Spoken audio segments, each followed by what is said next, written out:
Coming off a tough non-district schedule, Westlake had their eyes firmly fixed on Bowie to kick off district play in true Chaparral fashion, but the Bulldogs bit through the leash. Austin Eschenberg and the Bowie offense dropped 21 unanswered first-half points en route to a 21-16 victory over Westlake, while the Westlake defense pitched a shutout in the second half. This week, Akins soars into Chaparral Stadium with a better district record than Westlake. A win over Del Valley has the Eagles' confidence at epic altitudes as Westlake will look to rebound from back-to-back losses. It's Akins and Westlake, and it's coming up next.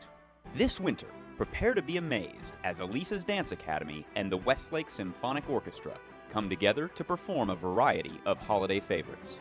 From Tchaikovsky to Jingle Bell Rock, audiences will be astounded by concert-quality music and dramatic visual effects in a stunning production perfect for all ages. Join us December 12th, 13th, and 14th as the Westlake Technical Entertainment Crew and Lexus of Austin present The Nutcracker Spectacular. State 5A semifinalist. The flags fly at Chaparral Stadium for the first game at Chaparral Stadium in District 15 5A.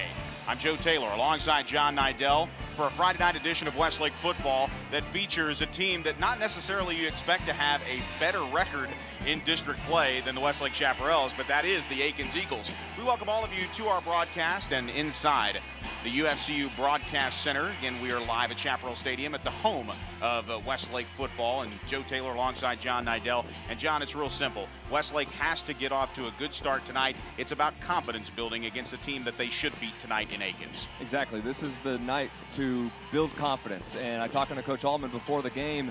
It's the time in the season where he said, you know, that the time is up for the guys who haven't been performing. He's going to put the players on the field to give them the best chance to win. So you're going to see a lot of players play tonight on both sides of the football. It's about playing the best players and going with the lineup that's going to give them the best chance in the playoffs. And with that, we will have a chance to take a look at some of those gentlemen here in just a moment. But we will take first look at our impact players, and we'll take a look at our impact players right now. And on the Akins side of the ball, it is Ryan Medrano, out last week. He is back as starting quarterback for the Akins Eagles, but the man they call Teddy Lowry is Mr. Everything. We'll get a separate information on Mr. Lowry, the man that wears number 24. And it's Patrick Elliott. He is a cornerback and receiver, and of course Hudson Hall on the inside part of the linebacking core. But check out Teddy Lowry. 5 of 19 through the air, 169 yards passing, 2 touchdowns and an interception.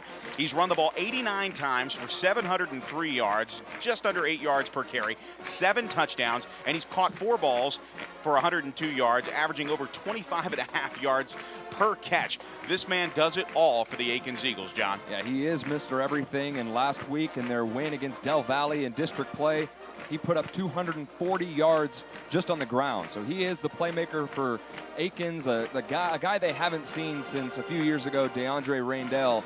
Probably better than him. He's one of the best players that Akins has ever had, and we'll see him tonight. He'll do a lot of things for this Akins offense. You get a look at 2 guys that aren't playing tonight. Stephon Beard, obviously UIL, an ineligibility issue there, but Silas Connolly dealing with the fact that he probably will not play for the rest of the year unless some sort of miracle happens. He is opting for some surgery, I believe, on the torn muscle that he has. You get a good look at Coach Phil Bounds down on the sidelines, our operations director, as the coaching staff getting ready for what will be technically a new look defense. You'll see some of the same guys, but in different spots. And it starts up front for the Chaparrals, going into a very Odessa Permian-like 4-3 set. Old school football, but you've got speed and speed and speed and speed. What they've decided to do, the Westlake Chaparrals, put Breckenhager up front on the outside along with Luke Womack, guys that would generally play off the line of scrimmage and cheat up depending on the opponent. Now they will be on the line, be stand-up linebackers, or they might put a hand down. But in the middle, a guy that's really impressed us coming up from the junior varsity is Manolo Gonzalez. The young man has had an opportunity to play. We've actually seen him punt pretty well, and he is on the depth chart as a punter, but he has been a big addition to this defensive line. They gave William Wang an opportunity, but Manolo Gonzalez has emerged as a junior on that defensive line. Yeah, and for some reason, last year Westlake's defense, especially in the playoffs and district play, played with that speed that you want to see and that aggressiveness, and they knew the defense. This year, for whatever reason, from a personnel standpoint, maybe there just wasn't that fit. And so Coach Allman made this change, changed guys around, changed the scheme a little bit, trying to find something that'll fit the personnel on Westlake's defense. We get a good look at the young man on the field right now for the coin toss, and we'll get a good look at Bobby Dwyer, Tate Shaw, along with Ben Slaughter. And it looks like also John Rhodes is out there. Westlake Chaparrals. Of course, Teddy Lowry, the young man that we spent a lot of time talking to. Robert Walker out there as a captain as well. Cedric Williams and Ben Salazar along with Omar Bailey. Those are the young men that are chosen as captains this week. And as our referee, they have elected, has Akins, they have won the toss and they have elected to defer to the second half. So before we get a quick commercial break, we're going to go ahead and take a look at the Westlake defense here. Part of our starting lineups as we take a look at the Westlake defense. Again, Hager, Gonzalez, Aidman along with Womack, and that'll be the defensive line, but Womack will play off in a linebacker position. And Huddleston gets that nod on the outside along with Gabe Duran, Hudson Hall, and of course Luke Womack as well. Part of that hybrid linebacker position, and we get some new faces in the defensive backfield, but some normal faces that we are used to seeing just in different spots. The new man at the corner spot is Patrick Elliott, along with Tate Shaw, Matthew Andreo, along with Rhodes Legg, make out the defensive secondary. When we come back, we'll meet the offensive starters for the Akins Eagles. All of that and more coming up on a very nice night for football. It's Westlake and Akins, and it's coming up next. This is Westlake football. At age 40, attorney and Marine Corps reservist David Little was the picture of health until the left side of his body went completely numb. We were on the phone while he was driving home when he suddenly stopped talking. My dad had a stroke when he was driving me home. I'm just really glad he ended up at St. David's, South Austin. St. David's, South Austin saved my life. Do you know what to do in an emergency? Visit stdavids.com to learn more. The Steam Team, your #1 choice for cleaning residential and commercial carpet, tile, and wood flooring, upholstery, air ducts, and more, including 24-hour emergency water and fire damage restoration. The Steam Team is an Austin original, locally owned and operated since 1983. All employees are trained and certified by the Institute of Inspection, Cleaning, and Restoration. We guarantee our services and will do whatever it takes to please our customers. Call 451-TEAM or online at thesteamteam.com.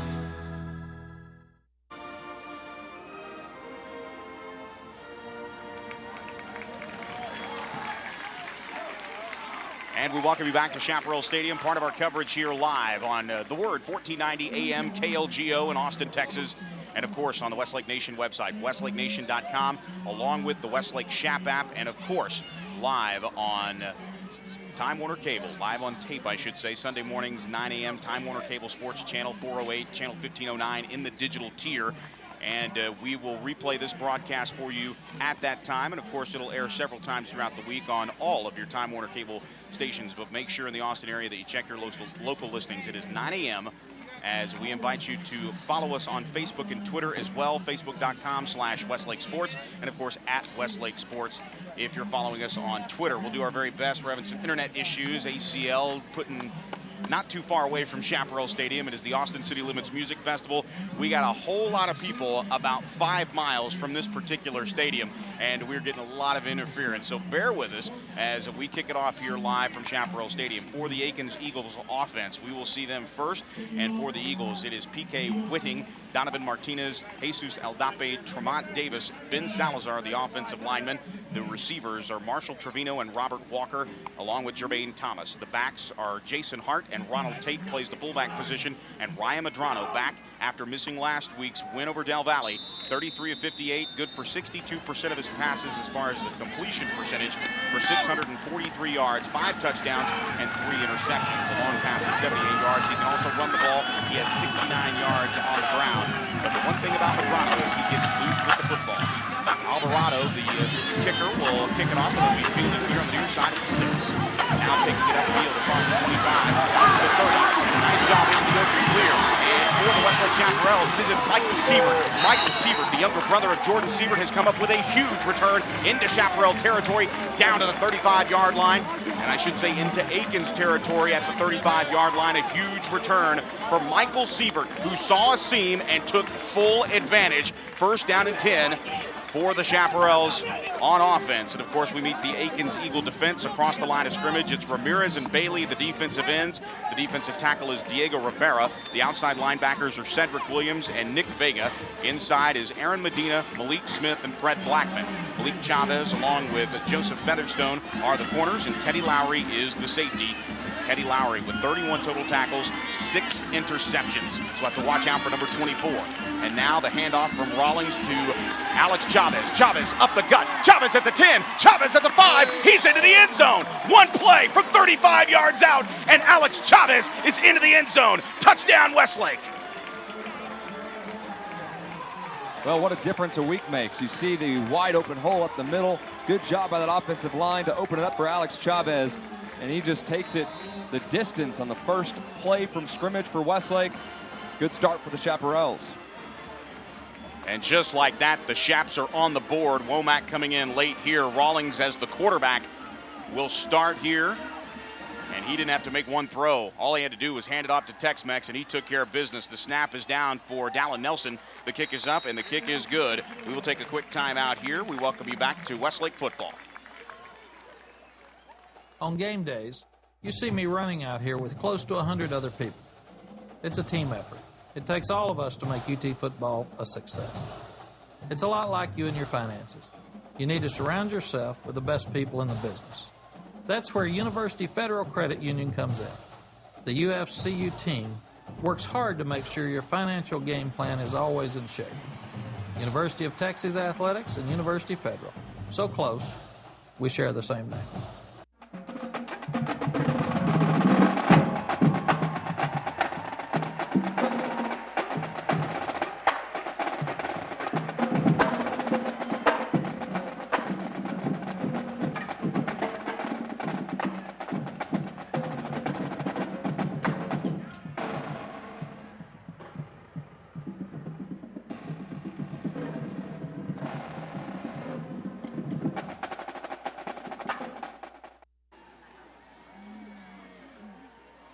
And we welcome you back to Westlake football. Dallin Nelson getting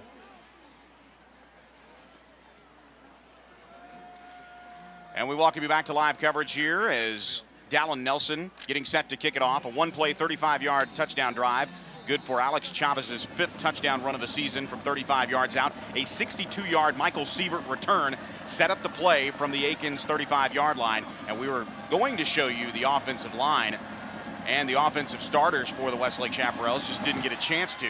Line drive kickoff by Dallin Nelson. It's going to be fielded here for the Akins Eagles by Malik Chavez. Chavez at the 15, bumped down at the 15-yard line and driven back. A nice job there in the open field, just getting a hand on Chavez before he got loose. Coming up out of the pile there for the Westlake Chaparrals, I believe, is Matt Kelly. Matt Kelly involved in that stop as well.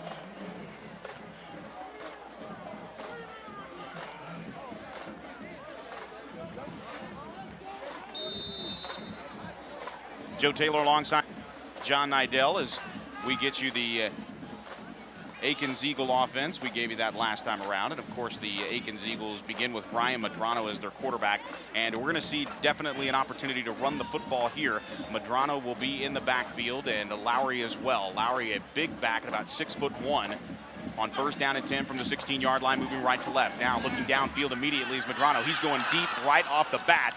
His team down 7-0, and that pass is overthrown. Patrick Elliott lingering down there. As going deep, the receiver downfield was Robert Walker. And Medrano showing off that throwing arm just over the outstretched arms of his receiver, Robert Walker, has 5 catches for 95 yards and a touchdown on the year. I love the effort there, the all-out dive by the receiver. Great effort and an interesting play call on the first play. Now going here to the near side is Medrano on the quarterback keeper. He's got nowhere to go out to the 15-yard line. 7-0 your score. We are just underway. Westlake with a 62-yard return by Michael Sievert, and he was able to pick up positive yardage to the 35-yard line, and then a 35-yard touchdown run by Alex Chavez. And right now, folks, that is the ball game. 7-0, and we are not even a minute underway here in the first quarter live from Chaparral Stadium. Westlake trying for their first district win. Akins trying to stay intact as they defeated the Del Valley Cardinals a week ago, 25-23, doubling their win total from a year ago from an earlier last-second win against Crockett in their first game. Now Medrano flushed out of the pocket. He's going to fall down after about a yard loss to the 14. Call it the 13. And it'll be a 3rd down and long here for the Akins Eagles. Check that. It'll be 4th down, and the punting team is already on. And a good start for the Westlake defense. Of course, the offense scores on the first play from scrimmage, and the defense gets a 3-and-out with A couple of 3 yards lost on the first drive, so a good start for the Westlake Chaparrals. So it'll be 4th down and officially 12 here. It'll be Alvarado to punt it away. He serves as both the place kicker and the punter. The snap is good. Here comes the rush, and it is a high and a very short punt. It's going to hit at the Westlake 35 and take an Akins bounce. It actually went off an Akins player. It'll be down just outside the 35-yard line at the Akins 36. So a very poor punt there, and it will be Westlake football. Let's go ahead and take a look at the offense for the Westlake Chaparrals. And of course, we start with the augmented offensive line. At the left tackle spot, Joe Gallinghouse. Right tackle is Raghav Kathuria. Ryan O'Farrell and Taylor Marks are the guards. Bobby Dwyer is the center. We look at the receivers. Right now, it'll be Patrick Elliott to start, but we know that the quarterback, Sean Rawlings, is also playing receiver, so we'll see him as well. Rhodes and Rawlings, the starting quarterbacks, backups, and obviously we look at Brian Keeney and Ben Slaughter. So a lot of moving parts here for the Westlake Chaparrals. Now Rhodes getting the carry, and Rhodes taking the ball inside the 30-yard line down to the 25, and inside the 20 down to the 18. So a lot of different looks here as Rhodes playing quarterback, takes the quarterback keeper, and it's good for a first down. An 18-yard pickup and a first down for John Rhodes in his second carry of the season. Yeah, just a designed running play to John Rhodes. You see the left guard Ryan O'Farrell pulling to the right side of the line and creating that space for Rhodes to pick up a first down. First down and 10 at the Akins 17. Already a 7-0 lead, and here's Ben Slaughter along the left side, trying to turn the corner at the 10, and does. Positive yardage inside the 10 down to the 9-yard line. And that's a pickup of 8 yards on the play. It'll be second down and a short 2 as Brian Keeney checks back into the ballgame along with Tyler Boykin. And we will certainly be keeping an eye tonight on that Bowie-Lake Travis game. Of course, if Lake Travis defeats Bowie, then most likely it sets up a possible 3-way tie if Westlake could beat Lake Travis later in the season. If Bowie wins, then they're in a nice position in the district race. Power eye look here. Rhodes under center as he's getting the call at quarterback. And now the handoff will go straight up the gut and headed to inside the 5-yard line down to the 4-yard line is Ben Slaughter. So Chavez has his touchdown run. Slaughter staying in the mix here. Now checking in is Sean Rawlings. So we're going to see Rawlings and Rhodes kind of slip into wide receiver quarterback. We have to keep our attention about us as far as who is quarterback. We mentioned earlier Jordan Sievert out with a staph infection. They've elected to just rest him tonight, and it's a 7-0 lead already for the Chaparrals. 3 and out went the Akins Eagles in their opening possession, and a short punt gave the Chaparrals a very short field. It's first and goal from the 5-yard line. Pistol formation to the left. The handoff will go to Slaughter. Slaughter takes the ball inside the 5-yard line down to the 4 before he's met with a slew of tacklers there on the near side and just getting through the defensive side of the ball there. Omar Bailey coming in and popping Ben Slaughter. Gain of maybe about 1 on the play down to the 4-yard line inside Akins territory. And one thing Westlake has struggled a lot this year on offense is establishing a consistent ground game, and that's certainly going to be the top priority of the offense tonight, is to establish that ground game, get Ben Slaughter going, and Alex Chavez, who we've seen already go the distance for a touchdown. And I think we're going to see a lot of running plays here tonight. On second down and goal from the 4, the toss here to the near side, going into the end zone with virtual ease. A nice job there by Brecken Hager. And Brecken saw him in the locker room earlier this week, and he said, Joe Taylor, you won't believe it. I have a package to run the ball, just like his big brother Bryce did, and probably one of the more important offensive series for the Westlake Chaparrals in 2009. Bryce Hager was able to get 3 yards in the first round of the playoffs that sent Westlake marching to the state championship run, and now little brother Brecken has a touchdown run of his own. Touchdown Brecken Hager, touchdown Westlake. Dallin Nelson adds the extra point, and it's 14-0 Westlake with 7:47 to play in the opening quarter. Yeah, and don't ignore the lead blocker on that play. It was number 36, Hudson Hall, the fellow linebacker to Brecken Hager. The power play, Coach Allman talked about it before the game, something he was really looking forward to, getting the linebackers on the field in that power position, that power formation, and running that toss play to Brecken Hager with Hudson Hall out front, the 215-pound linebacker. Just a great play for the Westlake Chaparrals, something that they can certainly take on with them throughout the rest of district play and into the playoffs. And on the scoring drive, it's a 5-play, 36-yard drive. You remember the short punt by Sebastian Alvarado set up Westlake at the Akins 36-yard line. 5 plays later, they are into the end zone with the first touchdown of his varsity career. And it's a 4-yard run play in which Brecken Hager entered the end zone with absolute ease. 14-0, 7:47 remaining here in the first quarter. And Coach Allman certainly doesn't forget the type of impact that Bryce Hager made in 2009 in short yardage situations. Think of the Austin High game, the touchdown on 4th down. Certainly, Brecken is a guy that can make an impact in goal-to-go situations. Dallin Nelson lining up for, actually, I believe it's going to be Alex Rees to kick it off this time, and it will be Alex Rees. He'll put his right foot into this one at the 40-yard line. Lowry back deep to receive, along with Chavez. They're angling it towards Chavez. He'll take it at the 8.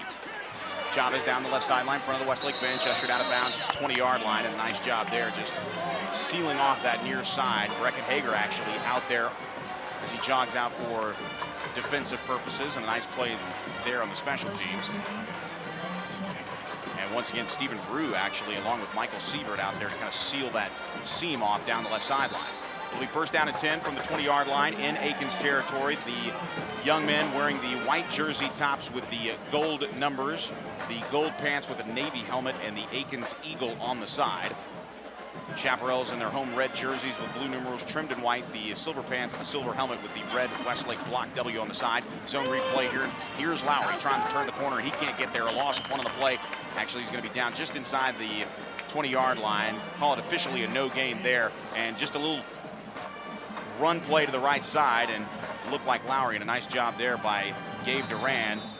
And it was actually Jason Hart on the carry. Hart on the carry. No gain officially as he tried to get to the outside, and Gabe Duran ran him down from behind. Second down and 10. 2 wide receivers to the far side right, 2 here to the near side left. Shotgun formation here from Medrano. He fires here to the near side, and that pass is dropped. And it's incomplete, intended for Hart here in the flat. A good play.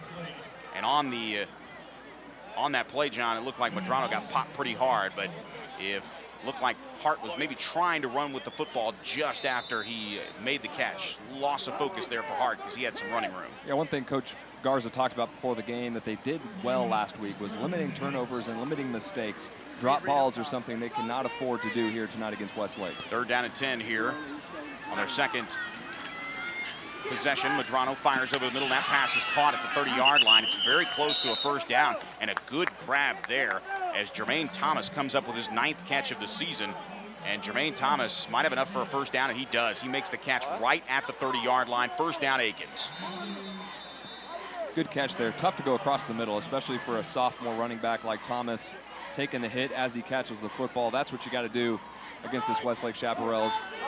Catch the football, move the chains. This offense just needs to get some first downs strung together. First down and 10, the ball marked at the 30-yard line. Now the handoff, and now trying to get out of one tackle is Jason Hart. Hart met Hart at the line of scrimmage, and he's going to go down at the 28-yard line. Jason Hart wrapped up almost immediately in the backfield. Nice pursuit here by the Westlake defense. And knifing through is Bennett Huddleston out of that outside linebacker position. He caused it, and then Tate Shaw cleaned it up along with help from Hudson Hall. Yeah, and Coach Garza is going to want to see a little bit of a better effort out of Ronald Tate on the lead block. Bennett Huddleston did a great job of getting upfield past the blocker, forcing the running back inside where the teammates could make the tackle. On second down and 12, here is Hart on the near side trying to get out, and he can't. Down at the 29-yard line after a gain of 1. Nice play by Luke Womack along with Bennett Huddleston. You can see Bennett Huddleston feeling right at home at that outside linebacker position, along with Rhodes' leg coming over as the corner man to make that stop as well. But a lot of jerseys flying around the football. A gain of 1, and it's third down and 11. Akins with a 14-point deficit already with 5:45 to play in the first quarter. 2 wide receivers each way. Medrano in the backfield. Westlake with a 4-man front, showing blitz, and here it comes. Medrano steps up in the pocket, now flush to the right. Medrano takes off, and he has huge yardage out to the 35, to the 40, and slides safely with a 13-yard run and a first down out to the 44-yard line. Just a heck of a recognition there by Medrano getting into the open field. Yeah, really heady play there by Medrano, and you see the speed as he realizes nothing's open downfield, and he takes off, he finds some room. A great play by the junior quarterback.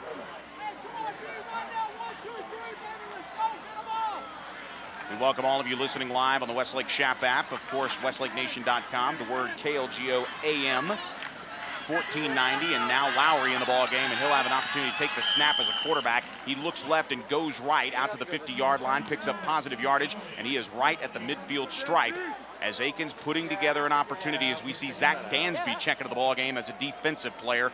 Part of those changes, and you can see just how slippery Teddy Lowry can be in the open field. Yeah, he's got to protect that football a little bit better. You see it just coming way out from his body there as he's running to the right side of the formation. Watch for a possible fumble later in this football game, but he's definitely taking these direct snaps, and he's a dangerous weapon. 3 wide receivers here to the near side, and there's a low snap. Lowry up with it, and he runs out of room immediately. A huge loss on the play, as that's the first quarterback sack of the game. And pick your shap, whether it's Aidman, Dansby, Alex Chavez in there as a linebacker. Just a low snap from center as Aldape could not get it back to Lowry, and Lowry had 3 Westlake defenders on him in a hurry. A loss all the way back to the Akins 43-yard line. So it was 2nd down and 3 is now a loss of 7. It sets up 3rd down and 10 with 4 minutes to play first quarter. Now on the play action, Lowry looking downfield. Now Chase steps up in the pocket, and that pass is overthrown. Intended receiver here at the 45-yard line was Thomas. Womack was there along with Chavez.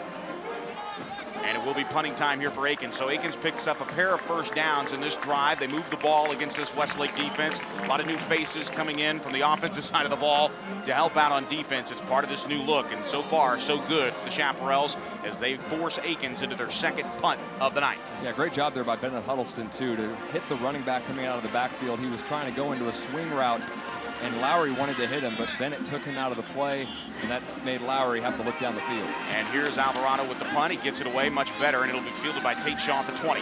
Tate Shaw cutting it back towards the middle of the field. He has a seam here at the 30. Now cutting it towards his sideline to the 35, outside the numbers to the 40, to midfield, catches another seam here to the 40. Inside the 40, down to the 35-yard line before Lowry hits him out of bounds. And Aaron Medina also in there on that hit to get Tate Shaw out of bounds. A nice return by Tate Shaw inside the 40-yard line, down to about the 37 is where they will place this football, actually. They'll give him a little bit better field position. The nose of the football just inside the 36-yard line at the 35. So identical to their first possession, John, where Westlake will line up in Akins territory for the 3rd straight time. Yeah, good field position, and a quick update from Lake Travis. The Cavaliers have the lead midway through the first quarter, 15-0 over Bowie. 1st down and 10 here. Rawlings looking for Rhodes. Rhodes has the ball, and he has the 1st down as he makes the catch. He's still on his feet inside the 20, down to the 15, and John Rhodes, quarterback to quarterback, and a 21-yard pickup, a 21-yard pickup for John Rhodes as he makes the grab on the outside. Yeah, good job there by Rawlings and Rhodes, but you got to tie it in, streaking down the seam, wide open. But still a good play for the Chaparrals, brings up 1st down from the 13. 21-yard pickup there at the 13-yard line, 1st down and 10. Now Rawlings in there at quarterback with 2 wide receivers to his right, 1 to his left, but the handoff will go to Ben Slaughter. Slaughter trying to cut it around the right side. That's actually Alex Chavez. Chavez inside the 10, down to the 8-yard line. Seems like I just called Chavez's name on defense, and now he's in there on offense with Dansby checking in now for Boykin as a tight end. It'll be 2nd down and 5. 1st down marker inside the 5 at the 4-yard line for the Chaparrals here in Akins territory.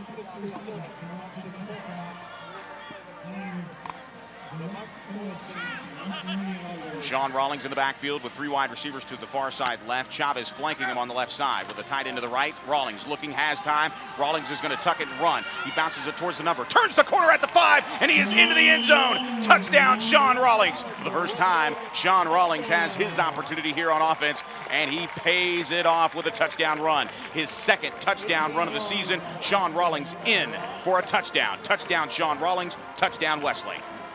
And you can play great defense against a pass play if you're Akins, but that's something you can't plan for, and that's Sean Rawlings' speed and his ability to get outside of the pocket and pick up yards and score touchdowns. Sean Rawlings, probably the best playmaker on this Westlake offense, and he shows his ability right there. The snap is down, the kick is up, and Dallin Nelson puts it through the uprights. We'll be right back. This is Westlake football. Ever wonder what's scratching around in your attic? Hi, I'm Bobby Jenkins of ABC, and it may be rodents. If you're hearing something, call our specialist for a free inspection. If needed, we'll design a rodent control plan for your home. We'll seal entrance and exit points and install traps, then return to remove the traps and ensure your home is rodent-free. And you'll have a 1-year renewable warranty after we leave. ABC Home and Commercial Services, specialists for your environment. Call ABC Home and Commercial Services.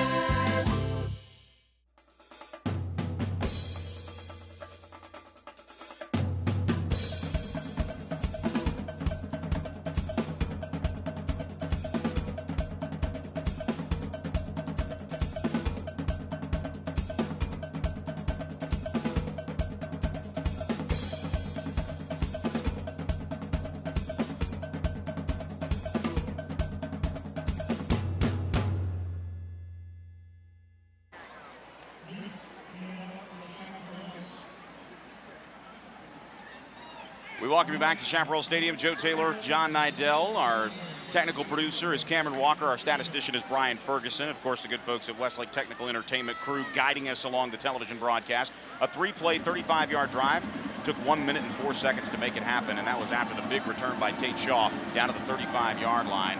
An 8-yard touchdown run by Sean Rawlings, his second rushing touchdown of the season, his first of the night, as he gets his opportunity at quarterback. And now Malik Chavez at the 9. Chavez taking the ensuing kickoff out to the 19-yard line. So it's a gain of 10 yards on the kickoff return, and that's where Akins will start. 21-0 is 21 unanswered points here for the Westlake Chaparrals with 2:26 to play here in the first quarter. And Westlake obviously already doing exactly what they wanted to do tonight, not missing Jordan Siebert at all. In fact, looking a little bit more athletic and leaning on their athleticism and taking what is there. That's one thing that's impressing me tonight. Not trying to force anything, just letting the plays develop with the two-headed quarterback in Rawlings and Rhodes. Yeah, and to be fair to Jordan, the defenses that Westlake has faced, certainly not the same defense we're seeing here tonight in Akins. Just a bit of a mismatch, but you're right, Sean Rawlings is playing well. And now Medrano back in the ball game at quarterback. Again, Lowry getting the opportunity to run the ball on the right side, picks up positive yardage out to the 25-yard line, and Lowry will stay in the ball game. Looks like Lowry, the quarterback of record at this point. We will see. He and Medrano have been changing up the guard, but now Lowry in the backfield along with Medrano. So both quarterbacks in the backfield now with 3 wide receivers here to the near side left, and the handoff will go to Lowry, and Lowry will take it right up the gut along that left hash mark, and he's met by a ton of defenders, but now Lowry just keeping his feet moving, and somehow Lowry eclipsing the 35-yard line out to the 40. The whistle never blew, and Lowry's legs just kept on moving. What an effort by Teddy Lowry. It's a first down run for number 24, and just a heck of an effort there by the Akins Eagles. And a timeout has been called by Westlake, as Darren Allman wants to talk about it.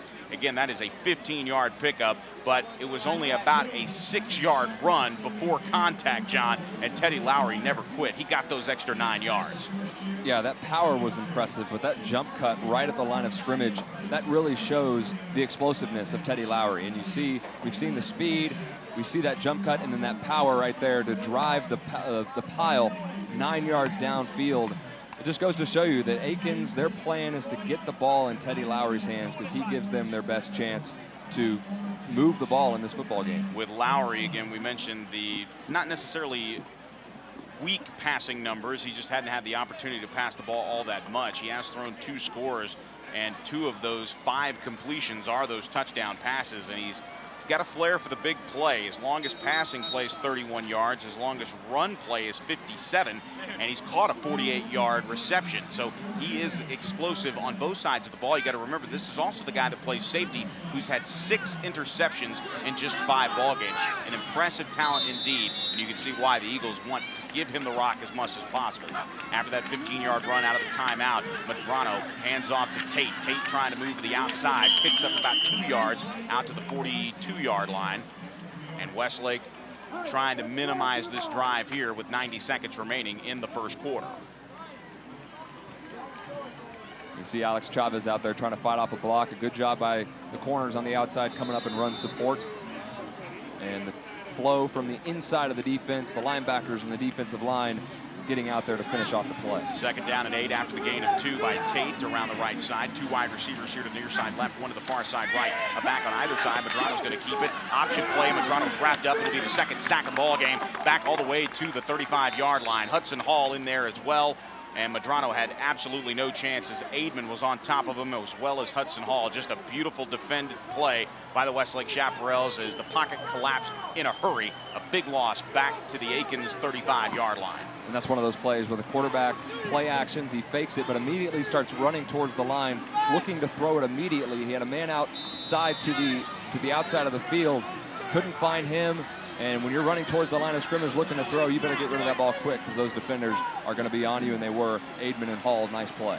2 wide receivers here on 2nd and 15. The play action now. Madrano flushed out, and it's going to be another quarterback sack and a huge opportunity for Brecken Hager. He fought off that block on the outside and brought down Madrano right before he was about to cut loose on the football. He had time, and then Hager got in his face. Another quarterback sack, back-to-back sacks, and now it's punting time for the Akins Eagles. Yeah, just a little swim move, and Madrano got a little bit of Hager's face mask there as he went down as the first quarter clock expires. That will do it for the first quarter of play, and it's been an eventful one for the Chaparrals, both on offense and defense. We'll break it, and we'll be back for the second quarter. It's 21-0 Westlake over Akins. This is Westlake football. For 102 years, the Coverts have set the standard for car dealers in Central Texas. Hi, I'm Jenny Covert, and your parents, grandparents, and even some of your great-grandparents have shopped with my family. Our service, our inventory, and of course, our low Covert price are the reasons over 1 million customers come back again and again. We want to be your car dealer. Let us prove it. Covert Auto Group, Austin, Bastrop, and Hutto.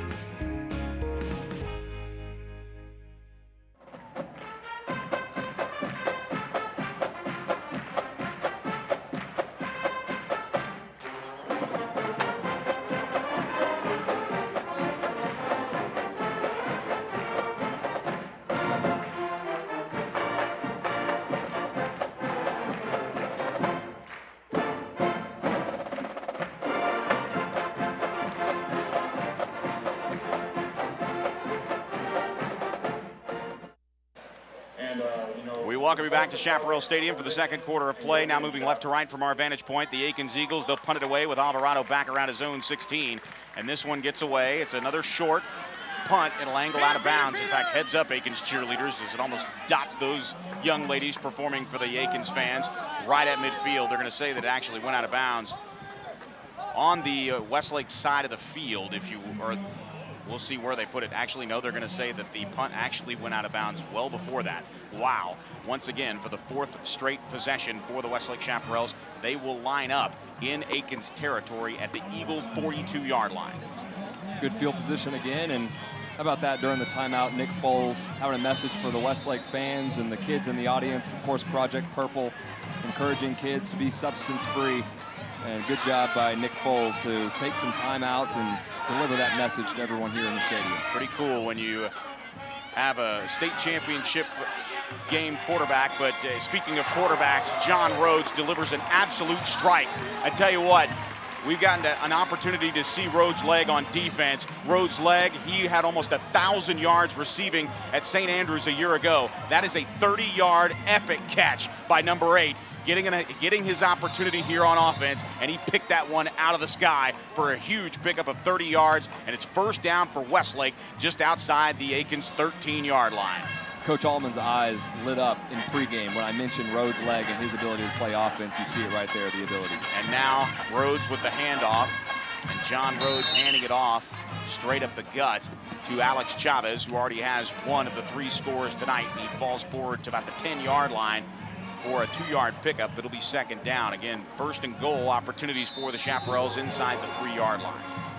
And going back to Rhodes' leg, he's just such a great athlete, and he's so sudden, and he's a quick twitched athlete, and he has great vertical jump, as we saw on that catch. A great transfer into this Westlake football team, that's for sure. Indeed, getting his opportunity here with 3 wide receivers to the far side right. Rhodes as the quarterback.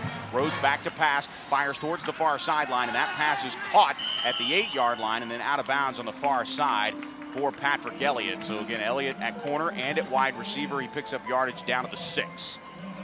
2-yard gain on the reception out in the flat on the flanker screen.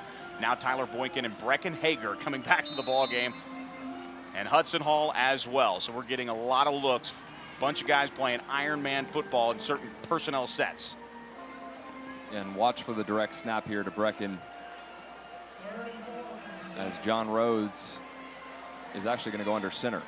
Rhodes under center with Hall and Hager behind him. Here's the handoff to Hager. Hager inside the 5, and for the second time tonight, Brecken Hager has found pay dirt. Well, I'd say for a linebacker, he's one heck of a running back, but for a running back, he's actually a heck of a linebacker as he vultures 2 touchdowns here in short yardage situations. Touchdown Brecken Hager, touchdown Westlake. Yeah, not really contested. Give some credit there to the blockers, the offensive line, and the lead blockers, Brecken Hager. All he really had to do was just take it into the end zone, and he did. Alex Rees, or excuse me, Dallin Nelson on for the extra point. It is good. And just like that, the Westlake Chaparrals score on their 4th straight possession. Westlake 28, Akins nothing. This is Westlake football. At age 40, attorney and Marine Corps reservist David Little was the picture of health until the left side of his body went completely numb. We were on the phone while he was driving home when he suddenly stopped talking. My dad had a stroke when he was driving me home. I'm just really glad he ended up at St. David's, South Austin. St. David's, South Austin saved my life. Do you know what to do in an emergency? Visit stdavids.com to learn more. This winter, prepare to be amazed as Elisa's Dance Academy and the Westlake Symphonic Orchestra come together to perform a variety of holiday favorites. From Tchaikovsky to Jingle Bell Rock, audiences will be astounded by concert-quality music and dramatic visual effects in a stunning production perfect for all ages. Join us December 12th, 13th, and 14th as the Westlake Technical Entertainment Crew and Lexus of Austin present The Nutcracker Spectacular. Alex Rees lining up the kickoff as a 4-play, 42-yard drive capped by a 6-yard touchdown run by Brecken Hager, and it's all Westlake, 28-0 here with 10:34 to play in the half. And he's been on the field for 2 running plays, and Brecken Hager, the defensive specialist, and if it hadn't been for a broken leg back in May, probably would have been an all-Syntex player preseason as far as the Statesman is concerned. That honor went to Hudson Hall, but only because Brecken Hager was hurt. But Hager has his opportunity here, and now that ball going off Malik Chavez, and Chavez goes back to the end zone to pick it up. Now he's going to bring it out, trying to inch his way out to the 10-yard line, and does, but he's met hard by the special teams.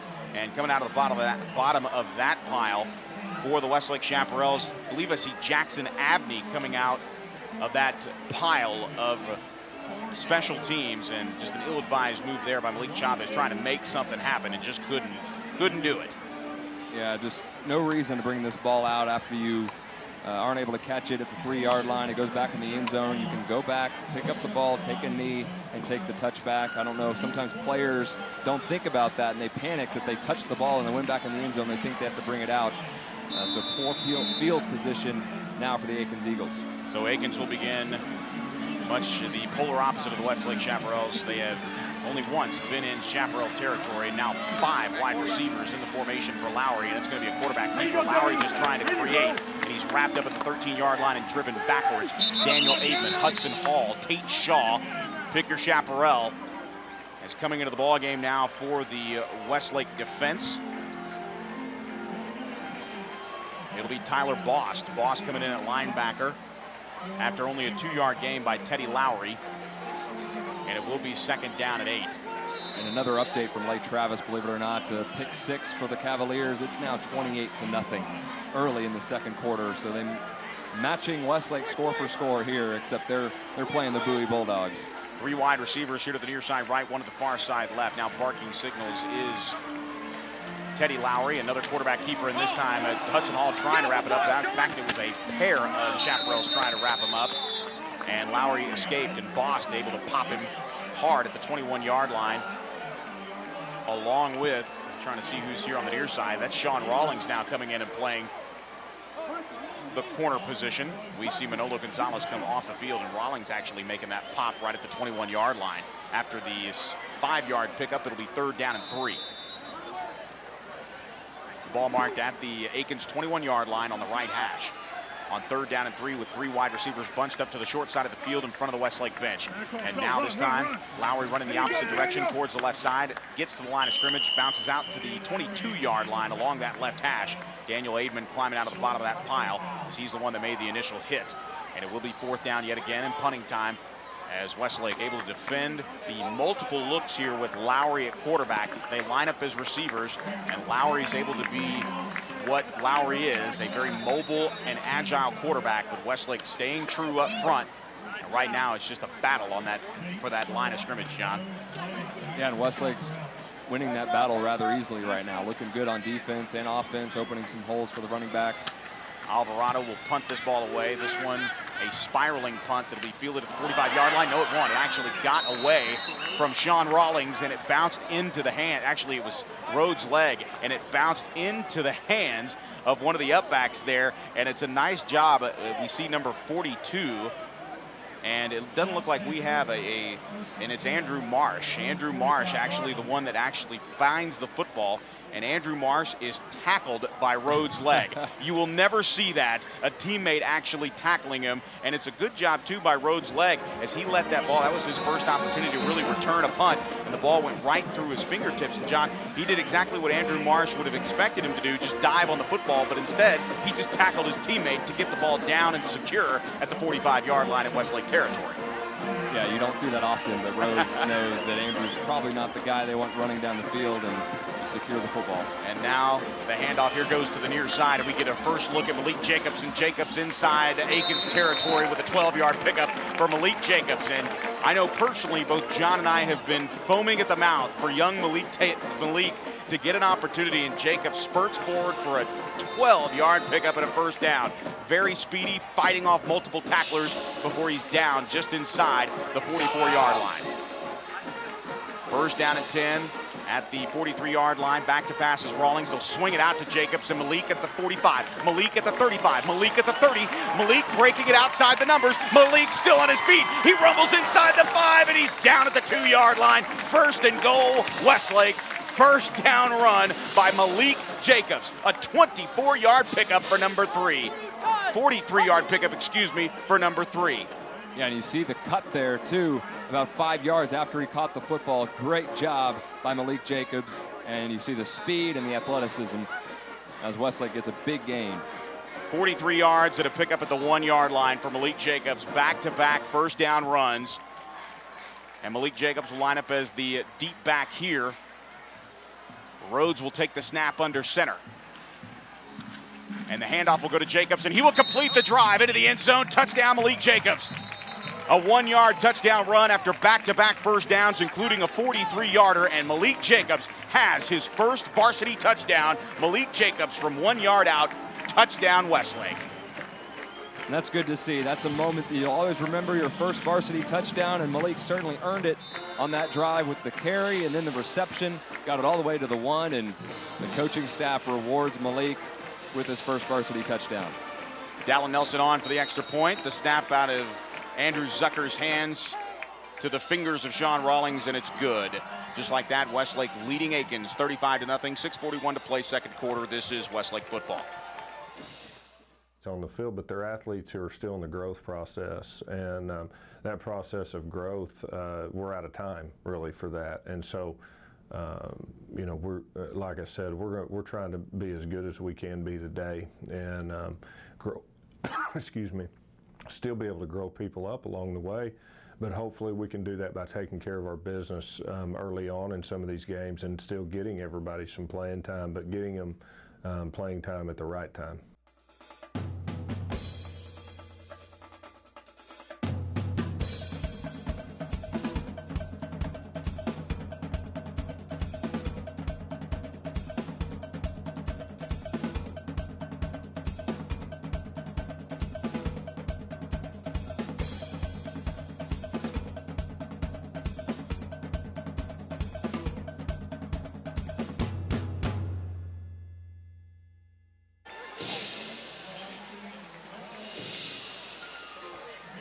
We see Malik Jacobs. There were 55 yards covered in that drive, a 3-play 55-yard drive. All 3 of those plays going to the junior tailback, Malik Jacobs. He ran twice, he caught once, and the final nail in that drive was the 1-yard touchdown run by Malik Jacobs. A 3-play 55-yard drive, and for Malik Jacobs, his first varsity touchdown. And now Alex Rees to kick it off.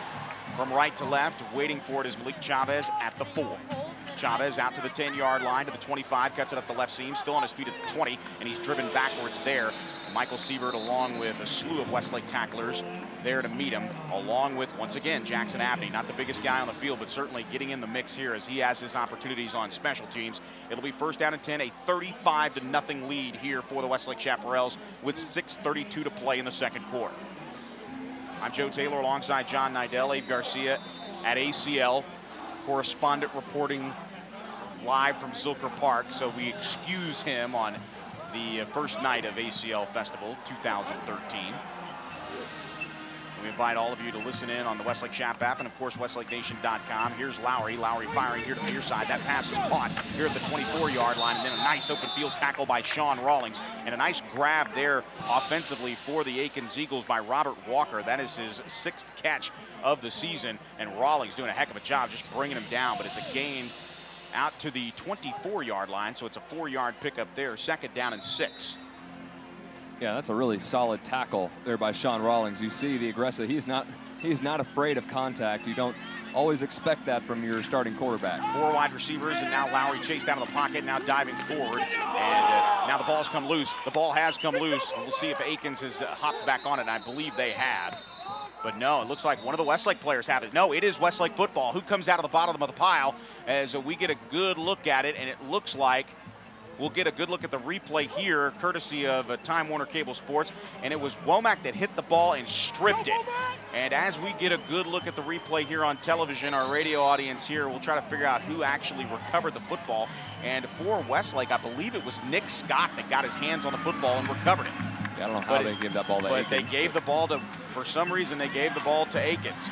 That pass caught him. Wow, what a hit on the outside, as Tate Shaw came up and absolutely obliterated Marshall Trevino. But Trevino, give him credit, held onto the football at the 32-yard line. It's good for a first down catch, but a brilliant hit by Tate Shaw, and give credit to Trevino as he held onto the football for the first down. Yeah, and it's a defenseless receiver, so give Shaw a lot of credit for lowering his target line, and he put his head across the bow and hit him right in the midsection. Great hit. You can have hard hits in football, just make them safe. 4 wide receivers here in the set for Lowry. He's going to carry it, runs over one tackler at the 36-yard line and spurts forward to the 38. Lowry, a good run there, straight up the gut. Tate Shaw involved at the end of that collision, and Lowry doing all the work on that run out to the 38-yard line. Nice run. Well, yeah, I mean, he's a heck of a football player, and you'd expect Akins to really try to get the ball in his hands as much as they can, and it looks like with Medrano out that he is going to be taking some direct snaps. It's a 6-yard pickup here. He's got a back on either side, does Lowry. 2 wide receivers to his left, 1 here to his near side right. On 2nd and 4, Lowry's going to throw it across the middle, and that pass is intercepted. And Sean Rawlings has his first interception. Rawlings out to the 45-yard line. Actually, it's Tate Shaw. Tate Shaw comes up and picks up the football. Thought it was Sean Rawlings, as I saw a flash of ones there at the 40-yard line, but Tate Shaw has his 2nd interception of the season as he came up out of nowhere to make that interception grab. He was about 2 yards off the play, and he just came right across the Westlake emblem at the 50-yard line to pick that one off. Interception for Tate Shaw, and Westlake takes over at the 36-yard line in Akins territory. And we see on that play that Medrano for Akins certainly is the stronger passer for the Eagles, but they give that little bit of a wrinkle for Teddy Lowry. You expect him to run the ball, but they drop him back and throw it. The ball was just out in front of the receiver, and Tate Shaw made a nice play on the ball. 2 wide receivers to the far side right. It's Rhodes at quarterback. The handoff will go again to Malik Jacobs. Jacobs in his coming out party already has a score, and he's out to the 30-yard line, inside the 27, and down to the 26-yard line. Very close to a first down, but it's a 9-yard run for Malik Jacobs. Yeah, we talk about Ben Slaughter and his speed. We talk about Alex Chavez and his power. Malik Jacobs is a lot shiftier of a back, and he brings another element to this backfield. You see the jump cuts in the hole, and that's the reason he picked up 9 yards. Otherwise, he would have been tackled for about a 3 or 4 yard gain. Pistol formation here with Rhodes at the quarterback spot. Elliott lined up as a receiver here to the left, 1 receiver to the far side right. Once again, it'll be a play action. Now firing over the middle is Rhodes. Rhodes, and now it looks like it's going to be a false start as that play developed. Whistles blew, but it will be against Westlake in the game's first penalty, number John, 87. as it comes with 2:57 left in the a half. 5-yard penalty, replete second down. It's a motion penalty there for the Westlake Chaparrals. And we get a good look at our officials tonight as we bring you those graphics now. It's been a fairly cleanly played game, really, by both teams. There hasn't been a bevy of turnovers. There hasn't been a lot of penalties, as you mentioned.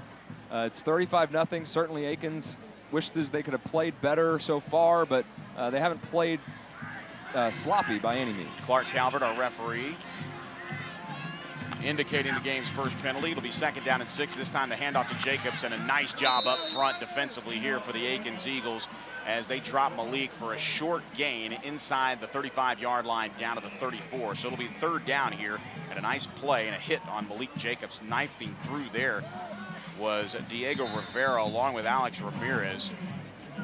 Getting a pop on Jacobs. Boykin checks out. Rawlings checks in. The lineup is a tandem of receivers on the far side right. And one guy we don't see out there for the Akins Eagles defense is their leading tackler, the linebacker Malik Smith, questionable coming into this game.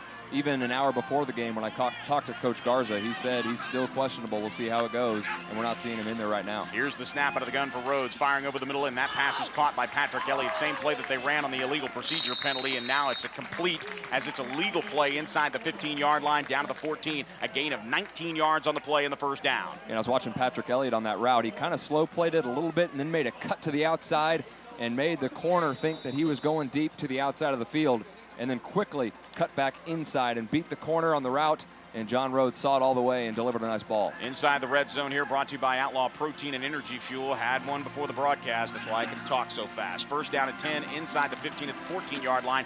Power eye look for Rawlings. Rawlings hands the ball off to Chavez. Chavez just trying to churn his way inside the 10-yard line. He is still on his feet right in the middle of the field, and Alex Chavez taking the ball down inside the 10, down to the 7-yard line.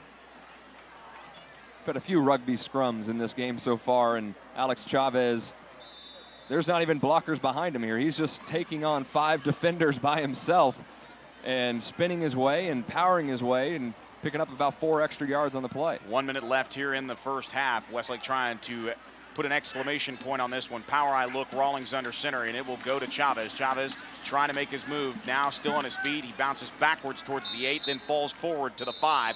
Just a 3-yard fall down there for Alex Chavez, and a timeout will be called here by the Westlake Chaparrals. They have 2 timeouts, or their 2nd timeout rather, and there's 40 seconds remaining here. We'll go ahead and keep it here, and Westlake will have an opportunity, 3rd down and 5, and they can pick up a 1st down to stop the clock inside the 4, John. Yeah, that's certainly what they're thinking, because obviously with the 1st down, the clock will stop.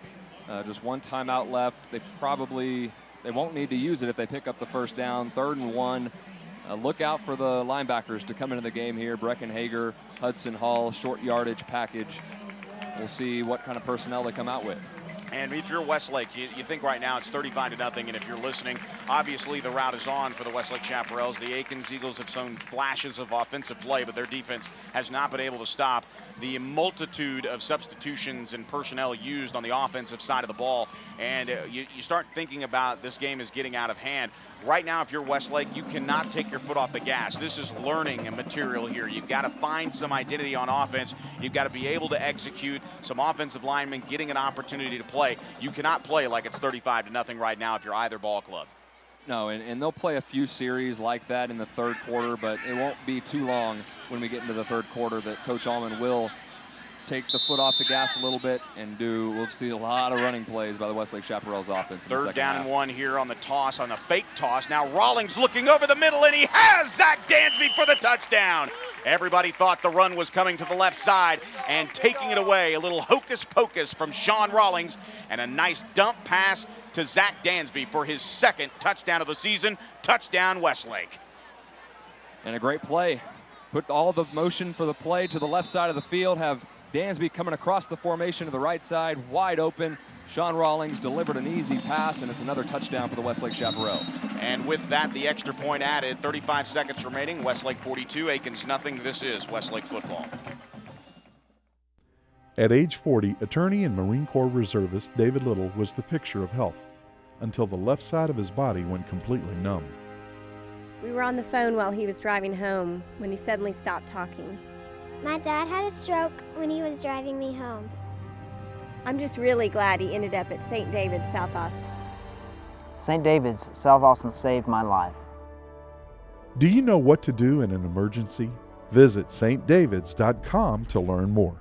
The Steam Team, your #1 choice for cleaning residential and commercial carpet, tile, and wood flooring, upholstery, air ducts, and more, including 24-hour emergency water and fire damage restoration. The Steam Team is an Austin original, locally owned and operated since 1983. All employees are trained and certified by the Institute of Inspection, Cleaning, and Restoration. We guarantee our services and will do whatever it takes to please our customers. Call 451-TEAM or online at thesteamteam.com. A 6-play, 36-yard drive capped by a 5-yard touchdown catch by Zach Dansby. Sean Rawlings firing his first touchdown pass. He has one running as a quarterback, and he has one now throwing as a quarterback. As on the television broadcast, we get a good look at a man who also has 2 touchdown runs, Brecken Hager. Normally we talk about him mauling quarterbacks and hitting guys in the open field, but he's had a couple of touchdown runs tonight. 42-0 Westlake with the lead over the Akins Eagles here. And now Alex Rees puts his right foot into this one, driving Chavez back to the 2. He has it.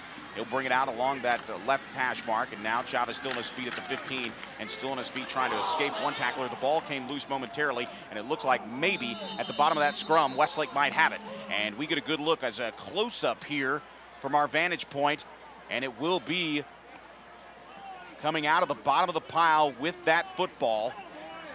It will be the Westlake Chaparrals. We're trying to see who actually came out of the bottom of the pile with the rock. As we went to the replay here, and you can see Chavez just losing it momentarily, and it looks like from that vantage point, possibly Stephen Rue, the sophomore backup safety, may have come up with that ball at the 19-yard line. So Westlake will have 21 seconds remaining here, and they'll get to run another offensive series here. Back-to-back turnovers for the Akins Eagles. The interception by Tate Shaw led to the touchdown pass to Zach Dansby, and now the fumble by Chavez on the ensuing kickoff gives Westlake a shot in the red zone at the 19-yard line. And now Tate Shaw on the field as a receiver. Play clock inside 3 seconds. Here's the snap. They get it off in time, and the handoff to Chavez straight up the gut. Alex Chavez inside the 15-yard line, down to the 12. Yeah, and you see here, Coach Allman not trying to score here. He's going to let this clock run out in the first half. Just a run play there, and good sportsmanship by the Westlake coaches. Actually, he will take a timeout here. Might get some work for the field goal unit, which is a good move. You want to get Dallin Nelson some work. He hasn't had a lot of work this year. Now get him some experience. So it will be an opportunity out of the timeout. It's a very close field goal, and like we've had the opportunity, the Akins defense, unfortunately, just unable to stop the outpouring of offensive points here. But Dallin Nelson, 8 of 8 on extra points, 3 of 4 on field goals, along of 37, and that actually came at the Cedar Park game back at the very first ball game of the season.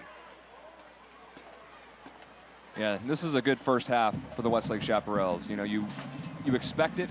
It's a game that you expect to come out and really dominate, and they have. So that's the good news. You had so many changes this week, so you wanted to see them come out and play like you expect, and they have done that. And that's what you want to see from a team as they head on through district play. We won't find out really until, you know, what the changes have meant for the Westlake Chaparrals until Lake Travis in early November. But still, it's good to see, and they're going to gain some confidence from this first half. So out of the timeout, our referee, Calvert, indicating that this field goal will take place. He will blow this play in on the snap. Rawlings will hold this one at the 19-yard line. It's a 29-yard effort for Dallin Nelson from the left hash. The Zucker snap is back, the kick is up, and the kick is no good. It's wide left. And that will do it for the first half of play. It's all Westlake, as Dallin Nelson, the only real negative of the half, unfortunately hooks it wide left, and that's unfortunate for young Dallin Nelson. But with that, that will be the first half. We will forego the sideline interview with Darren Allman, as Darren Allman, not much to talk about here. His team pretty much firing on all cylinders, as we welcome all of you to our coverage of Westlake football. Again, Westlake up on the Akins Eagles 42-0. We'll be right back after this quick timeout. Again, Westlake leading Akins 42-0. This is Westlake football.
On game days, you see me running out here with close to 100 other people.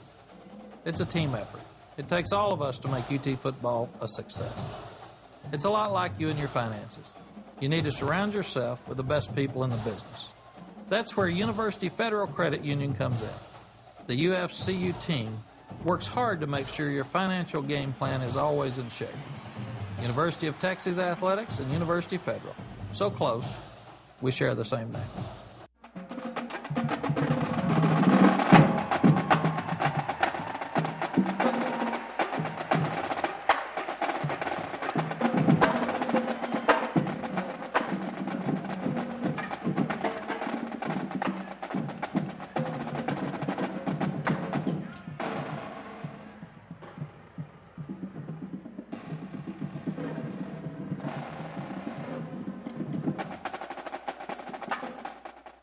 And we welcome you back to Chaparral Stadium here live in Austin, Texas. We're about 5 miles away from the madness that is Austin City Limits Festival 2013. And right now we've got our own brand of rock and roll. It's 42-0, and Westlake rocking and rolling all over Akins in the first half, John. Yeah, and that's what you expect with all the changes that Westlake made on the offense and the defensive side of the ball. The name of the game was build some confidence in the first half and jump all over Akins, and that's what Westlake did. Should be a quick second half. Westlake will run the football, but a good start to the second district game of the season for the Chaparrals. And speaking of championships and getting confidence, that's exactly what the Westlake Band and Highline are all about here at halftime. The Westlake Highline performing their routine here as we await the second half, and it has been a very long halftime performance here. And no doubt we will get a good look at the Westlake Chaparrals 2 and 3 deep. A lot of guys are going to get the opportunity to play football here in the second half, John, and we've got to talk about it from that standpoint. This is not necessarily a game that you can take lightly because even though the score is so lopsided, Humberto Garza at this point in time kind of used to this when you play the upper end of the 15-5A district. He knows that Westlake is going to put in their backups. He knows that they're going to have the ability to move the football. But if you're Westlake, especially if you're one of those tier guys that have gotten your opportunity earlier in this season, or you've been waiting for this type of moment and what others would call mop-up duty, we call it depth-building time in high school football. Yeah, that's Westlake, that's what they have to do here. And certainly you want to gain a little more confidence for your starters. Westlake is not at the point yet in their season where they can say, we're comfortable enough with the way our starters are playing that we need to build a lot of depth. But the way they played in the first half, certainly Westlake will get a lot of players some reps tonight, and that'll help as we move on through this season. We're going to take a quick 2-minute timeout here and, of course, let the fine ladies performing for the Westlake Highline finish their routine, and we'll be back for the second half right after this. A 2-minute timeout. This is Westlake football. For 102 years, the Coverts have set the standard for car dealers in Central Texas. Hi, I'm Jenny Covert, and your parents, grandparents, and even some of your great-grandparents have shopped with my family. Our service, our inventory, and of course, our low Covert price are the reasons over 1 million customers come back again and again. We want to be your car dealer. Let us prove it. Covert Auto Group, Austin, Bastrop, and Hutto.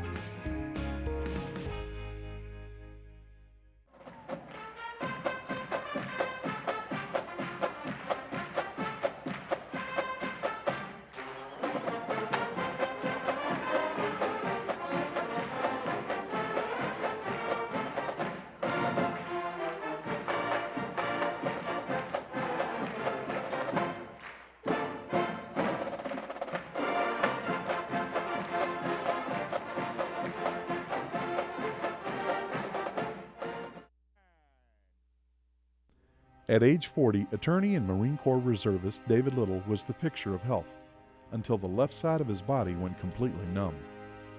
We were on the phone while he was driving home when he suddenly stopped talking. My dad had a stroke when he was driving me home. I'm just really glad he ended up at St. David's, South Austin. St. David's, South Austin saved my life. Do you know what to do in an emergency? Visit stdavids.com to learn more. This winter, prepare to be amazed as Elisa's Dance Academy and the Westlake Symphonic Orchestra come together to perform a variety of holiday favorites.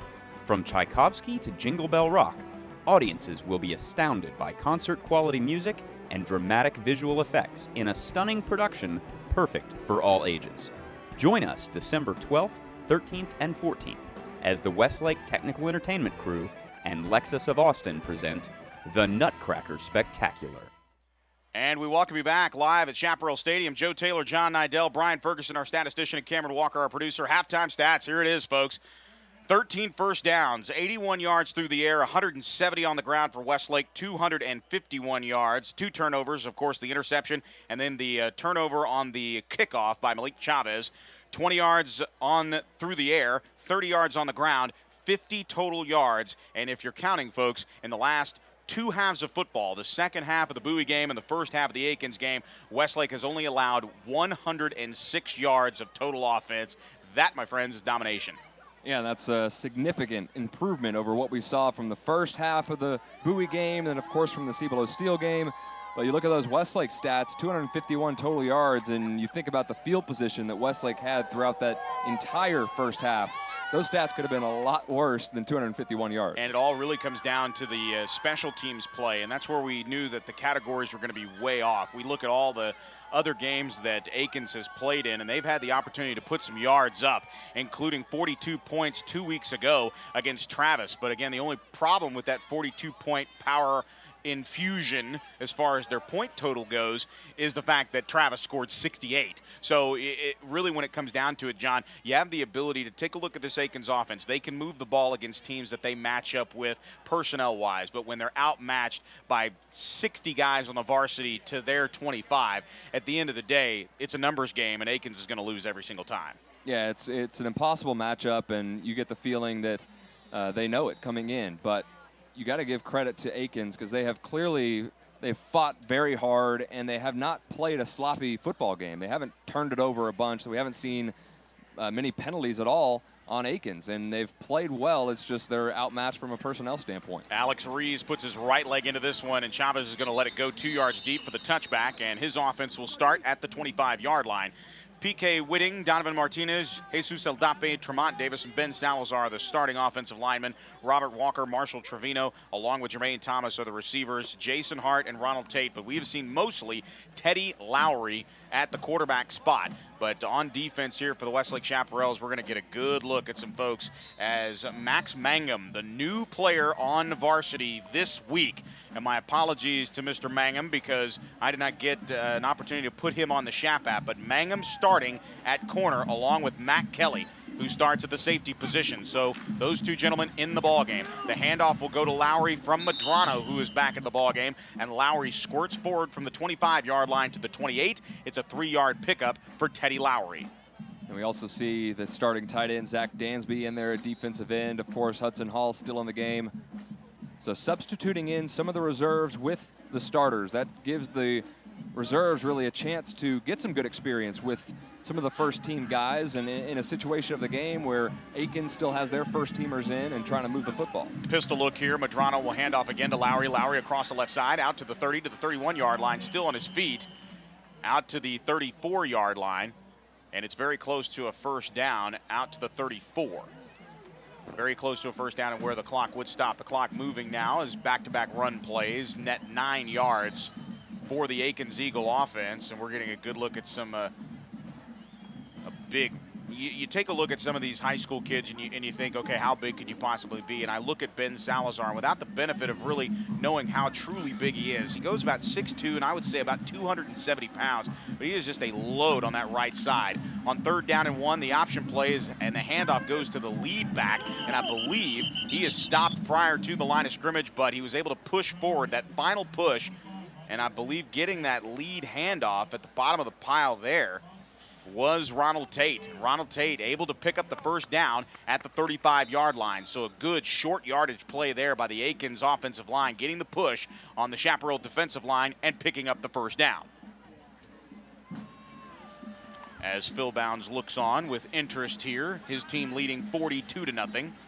head of football operations here at the Westlake Athletic Department. And now the ball's on the ground, and picking it up is Westlake. And Westlake has the football off the fumble, and it's a nice job by Hudson Hall. Hudson Hall has his first fumble recovery of the season, and Hudson Hall has just picked up the football as Lowry could not handle the handoff from his quarterback Medrano, and scooping it up is Hudson Hall. Hall has the football at the Akins 22-yard line, and it's first down Westlake. And typically you coach your kids to fall on the football on a fumble, but up 42-0, Hudson Hall certainly was not going to fall on that football. He wanted 6 points, and you see him just pick it up with his left hand, a barehanded pickup, and a good job by Hudson Hall to be alert and pick up the football, and it's Westlake ball again with tremendous field position.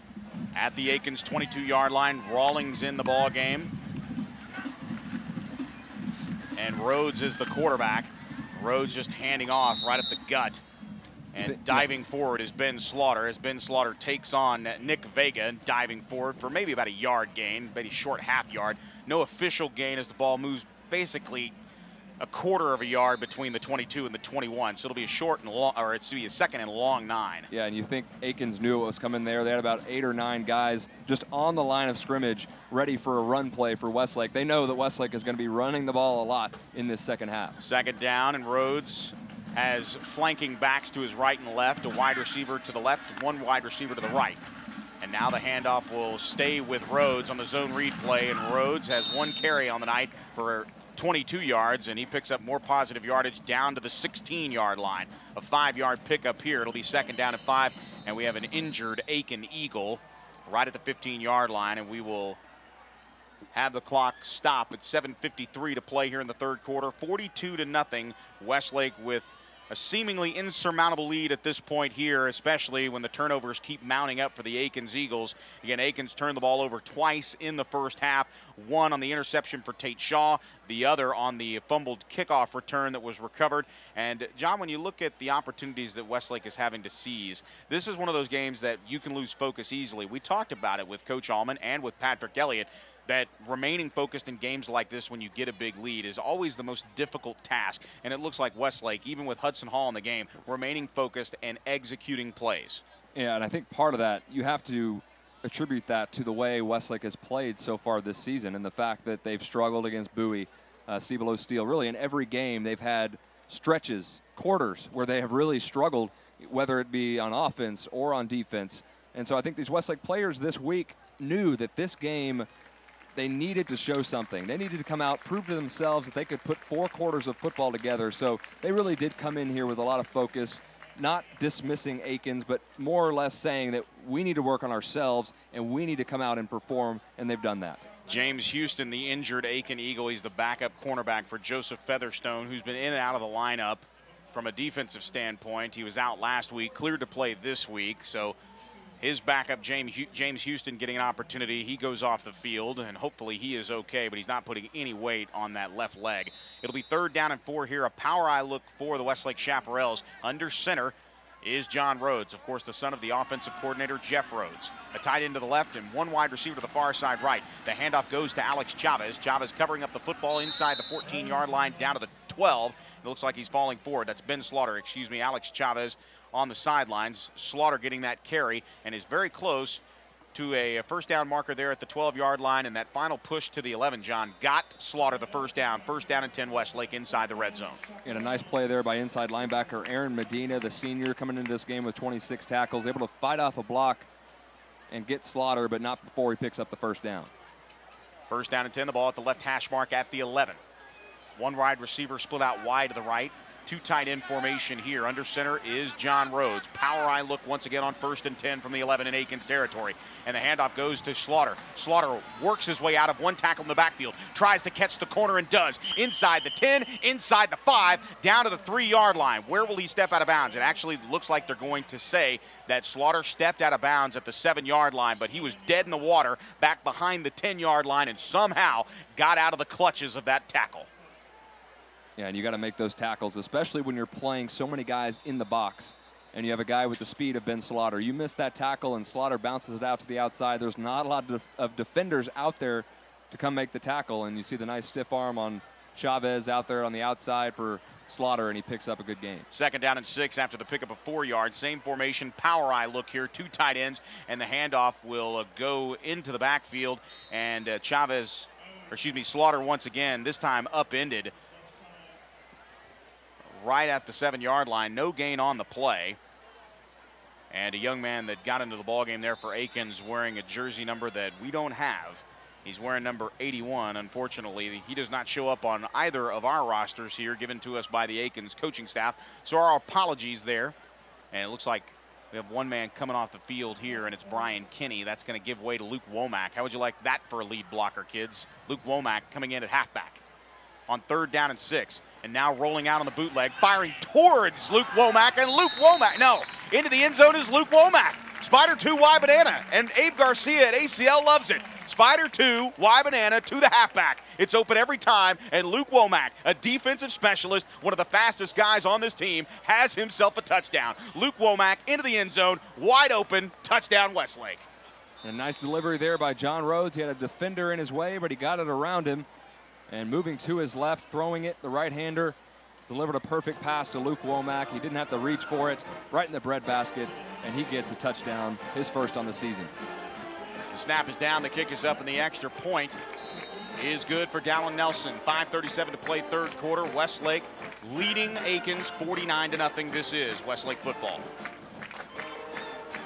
On the field, but they're athletes who are still in the growth process, and that process of growth, we're out of time really for that. And so, you know, we're like I said, we're trying to be as good as we can be today, and grow. Excuse me. Still be able to grow people up along the way, but hopefully we can do that by taking care of our business early on in some of these games, and still getting everybody some playing time, but getting them playing time at the right time.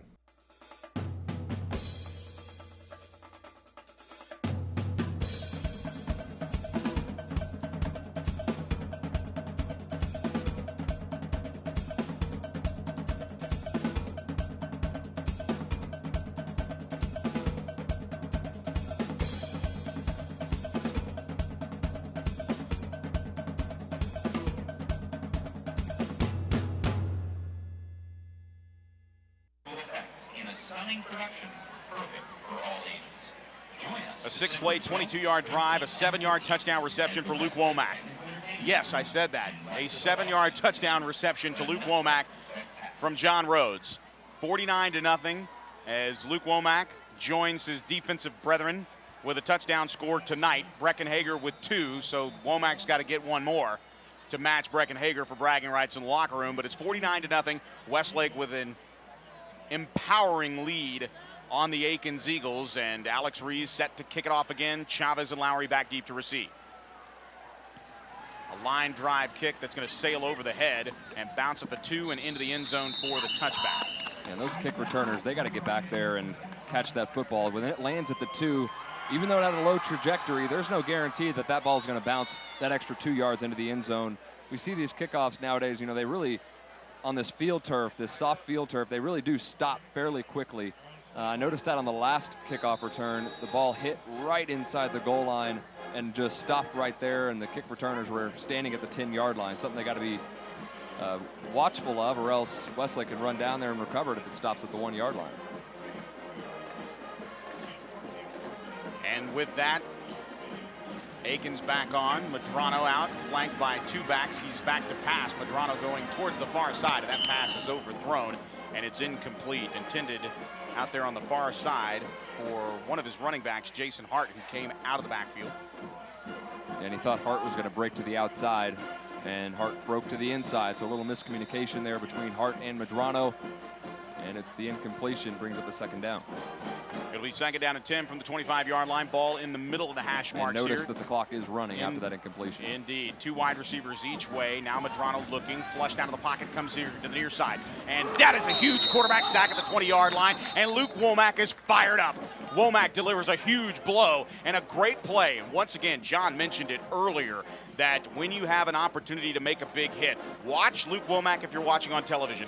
Runs right into the quarterback and just shoves him. He uses his hands, not his helmet. Great play as far as in control and not getting a penalty. Yeah, and you see the speed there by Luke Womack to get to the outside. Medrano certainly wasn't expecting Womack to be able to get to him so quickly, and brings up a 3rd and long for the Eagles. 3rd down and 14 after the loss of 4. The 3rd quarterback sack. Now Medrano chased again. Womack all over him, and now he goes down back at the 15-yard line. Zach Dansby in there along with Hudson Hall, but it was really the play of Luke Womack just beating his man off the line and creating the collapse that flushed out Medrano as he's been running for his life. Yeah, all sorts of Westlake chaparrals in the backfield there. Good job by the defense. Nick Scott, one of the guys back there. Daniel Aidman providing additional pressure as well.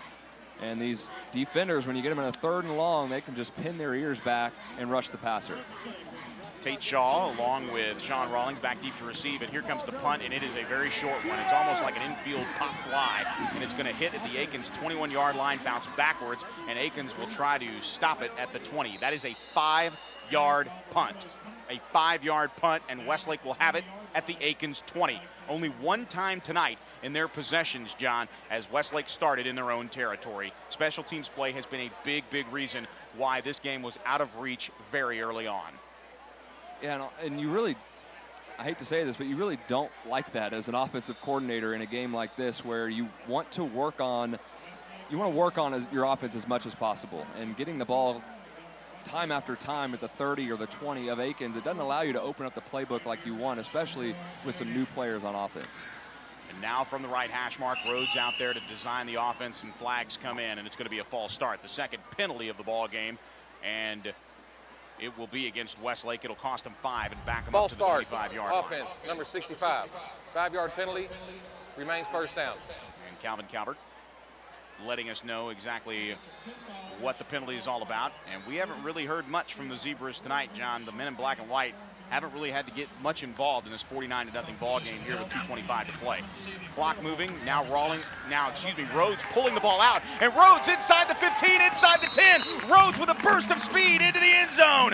How about that? A young man who has been plagued with injuries in his first 2 seasons as a varsity player, finally feeling healthy. And John, I don't care what you say, John Rhodes shows some unbelievable speed in the open field. A touchdown run of 25 yards for John Rhodes. Touchdown Westlake. Yeah, I was looking at him down on the field before the game as he was throwing the ball, and I'm thinking, man, this guy looks like a tight end. Just thick thighs, just a thick body, and he plays wide receiver and quarterback, and you see the speed there. That's why he plays out there on the outside. A good play there by John Rhodes. And with that, the extra point good. It's all Westlake, 56-0 over Akins. This is Westlake football. At age 40, attorney and Marine Corps reservist David Little was the picture of health until the left side of his body went completely numb. We were on the phone while he was driving home when he suddenly stopped talking. My dad had a stroke when he was driving me home. I'm just really glad he ended up at St. David's, South Austin. St. David's, South Austin saved my life. Do you know what to do in an emergency? Visit stdavids.com to learn more. The Steam Team, your #1 choice for cleaning residential and commercial carpet, tile, and wood flooring, upholstery, air ducts, and more, including 24-hour emergency water and fire damage restoration. The Steam Team is an Austin original, locally owned and operated since 1983. All employees are trained and certified by the Institute of Inspection, Cleaning, and Restoration. We guarantee our services and will do whatever it takes to please our customers. Call 451-TEAM or online at thesteamteam.com.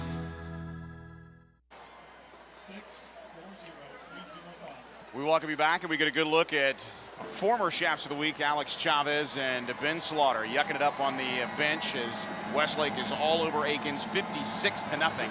Rees will kick this one off. A line drive will bounce at the 1 and go into the end zone. A one-play, 25-yard drive after the 5-yard illegal procedure penalty, or false start rather. It's a 25-yard touchdown run by John Rhodes, his 2nd touchdown of the ball game. He threw for one earlier. In fact, the previous series, he threw to Luke Womack for a 7-yard touchdown and scores on what was his 3rd run of the night. So John Rhodes with a 25-yard touchdown run, and it is all Westlake, 56-0. And right now we do have an update from Lake Travis ISD Stadium, where Bowie is taking on Lake Travis. And John, what's the update? Yeah, the halftime score in that game was 29-0. We're going to be well ahead of that game as they're going with the running clock here in the third quarter. So we'll continue to update you, but it looks like Lake Travis will defeat Bowie here tonight. And now Medrano going for it all. He fires downfield, and that pass is overthrown. Step for step, no flag there on the far side, even though Teddy Lowry, as he lined up as a receiver on the outside, wanted it. Good coverage there downfield.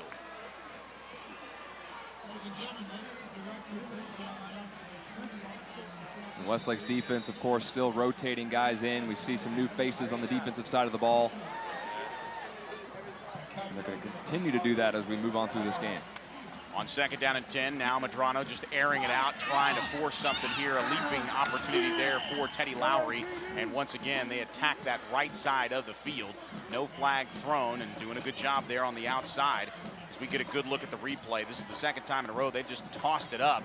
And just a great job there on the defensive coverage and getting an opportunity is Hudson Peterson, that backup corner position, as Hudson has been right there. We see Peterson along with Mangum, and also Matt Kelly back deep as well in the defensive backfield. And now Medrano's going to be wrapped up and tossed aside for yet another sack. And just a heck of a play there at the bottom of the pile, coming up in making the play after a week, maybe 2 weeks of injury. It's Bryce Boisvert getting back into the game, and Gabe Duran and Bryce Boisvert locking up the young quarterback Medrano for the third sack in as many series, and the ball back to the 20-yard line, and it's fourth down. Boisvert, another sophomore on this Westlake team, getting a lot of playing time on defense. Good to get him back in the lineup.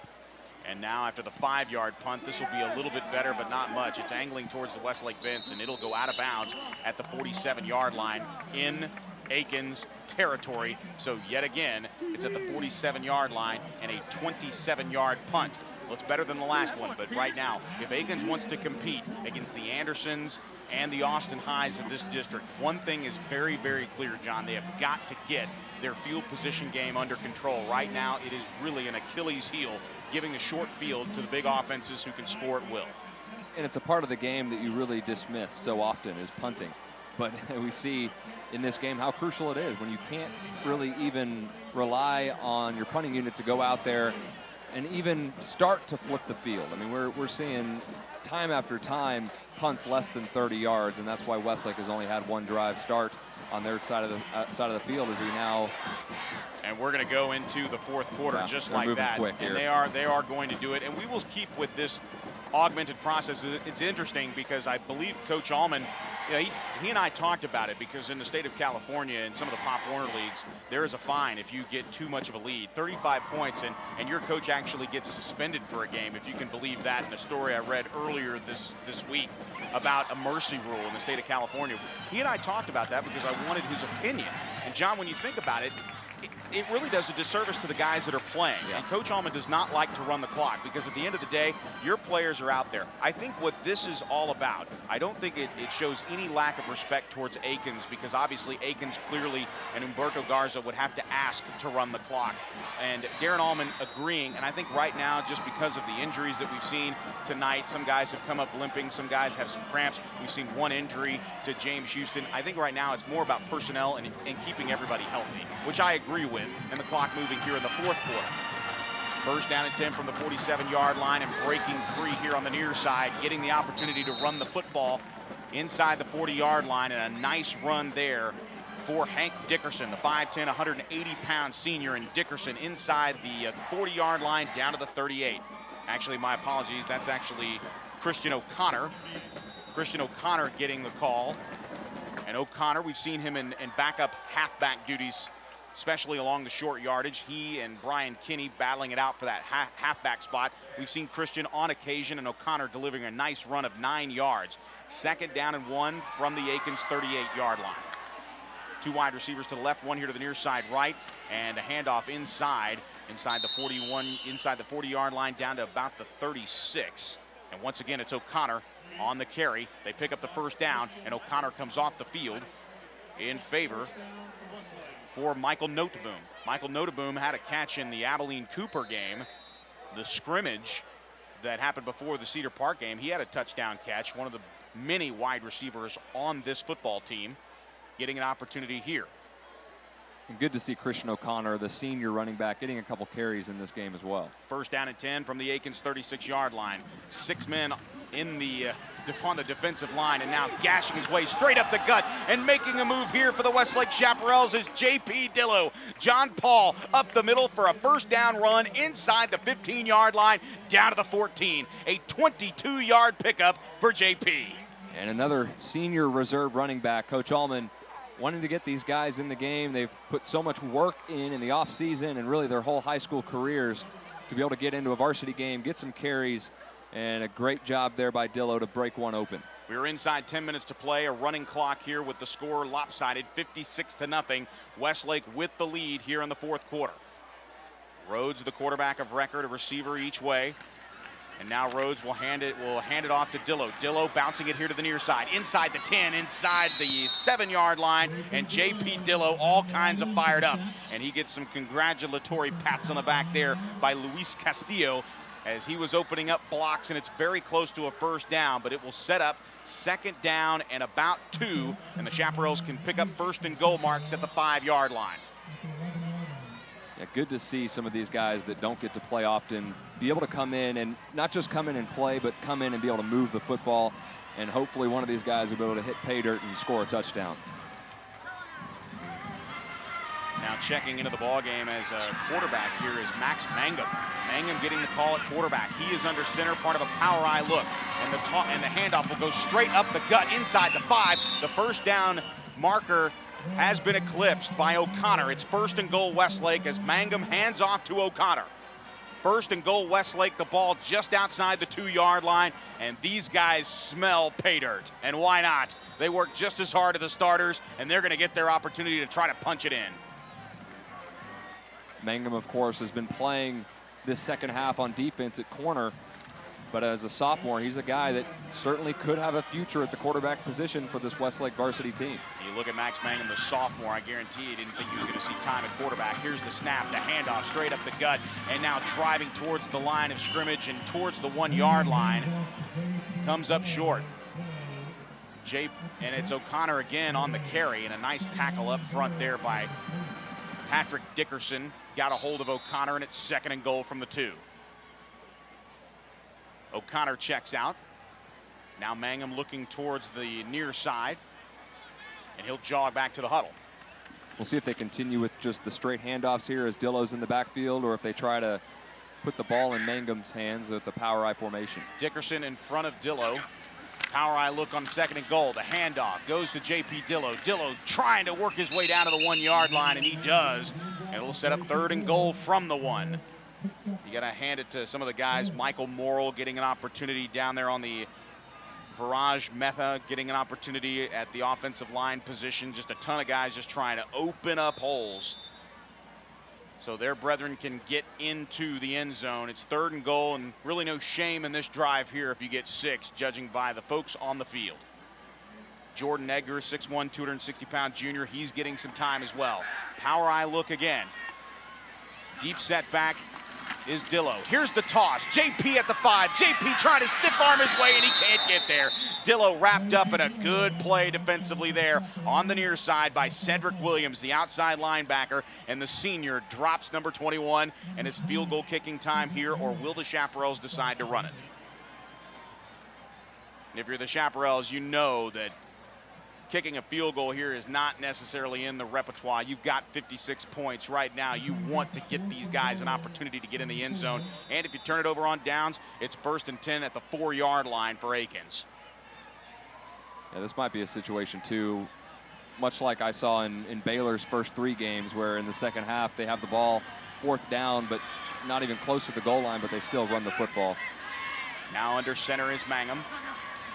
And once again, here's the toss to the far side. O'Connor at the 5, O'Connor at the 2, O'Connor into the end zone! Christian O'Connor from 5 yards out. Christian O'Connor with his first varsity touchdown as he is into the end zone. Touchdown, Westlake.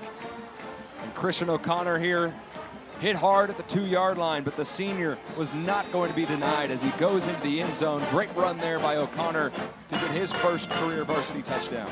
And we've seen not one, not two, not three, but 4 separate players score their first ever varsity touchdown in tonight's ball game.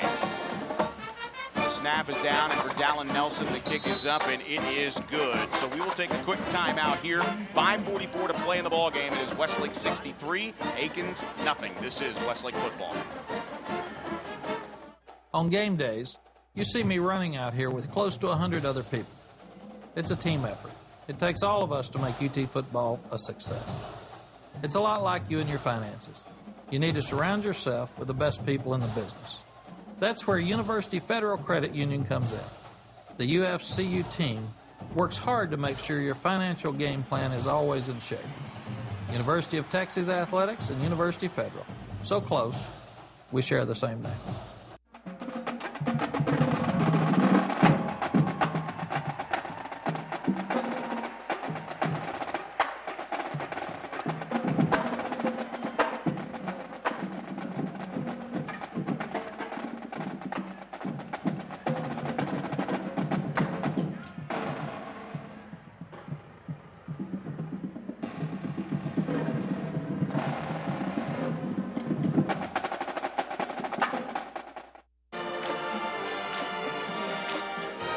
We welcome you back. A 9-play, 47-yard drive by mostly reserve players here for the Westlake Chaparrals, and they get on the board. 9 plays, 47 yards, took 6:07 off the clock, a 5-yard touchdown run by Christian O'Connor, his first as a varsity player. A line drive kickoff, and this one's going to go out of bounds.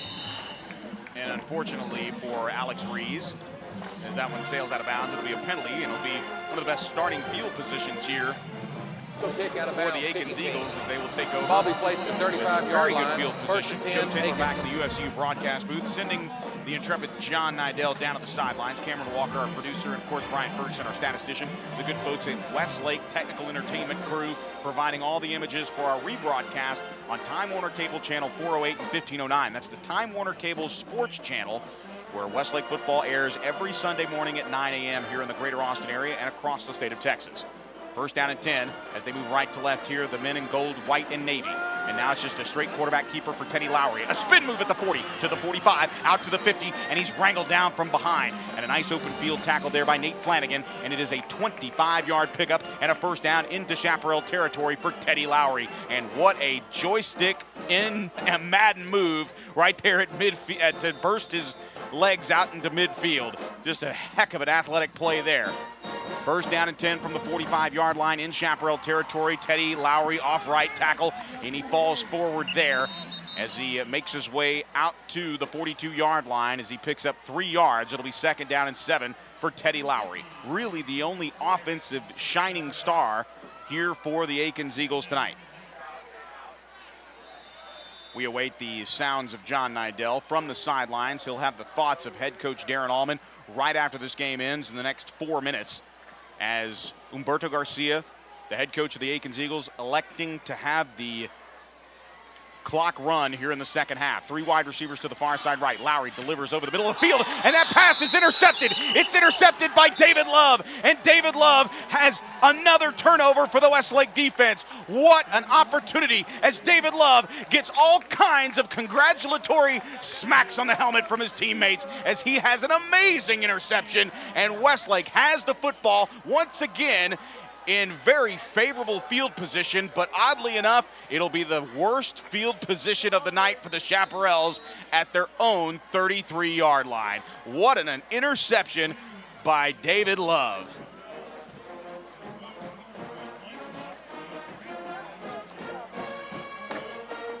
So the Westlake offense will head back out. We'll see who mans the quarterback duty here. And it looks like we're getting a good look here at possibly Andrew Laycock, or maybe even Matt Kelly. Matt Kelly getting the call here. And you'll have to beg our pardon here because the J.P. Dillo handoff there is roughed up for a loss. A nice play in the backfield by the Akins Eagles, and just a nice job there by the defensive lineman beating his man, J.R. Ramirez, really smothering Dillo back to the 31-yard line. It's a loss of 2 on the play.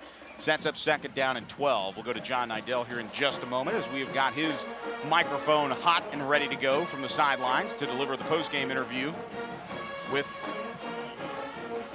head coach Darren Allman. Didn't hear from him at the half, 42-0. We kind of respected Darren Allman's opinion of the first half there.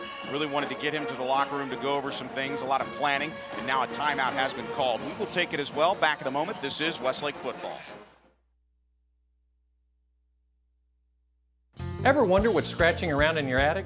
Hi, I'm Bobby Jenkins of ABC, and it may be rodents. If you're hearing something, call our specialist for a free inspection. If needed, we'll design a rodent control plan for your home. We'll seal entrance and exit points and install traps, then return to remove the traps and ensure your home is rodent-free. And you'll have a 1-year renewable warranty after we leave. ABC Home and Commercial Services, specialists for your environment. Call ABC Home and Commercial Services.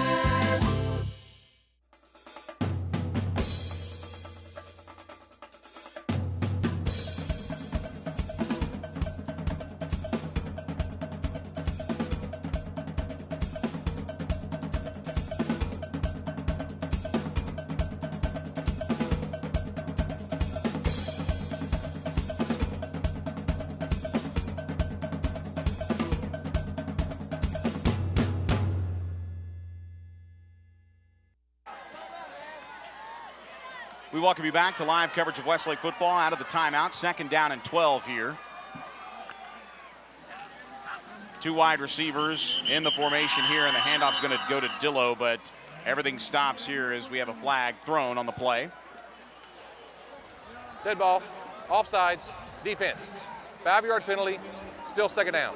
And it will be a 5-yard penalty as it was an offsides penalty there.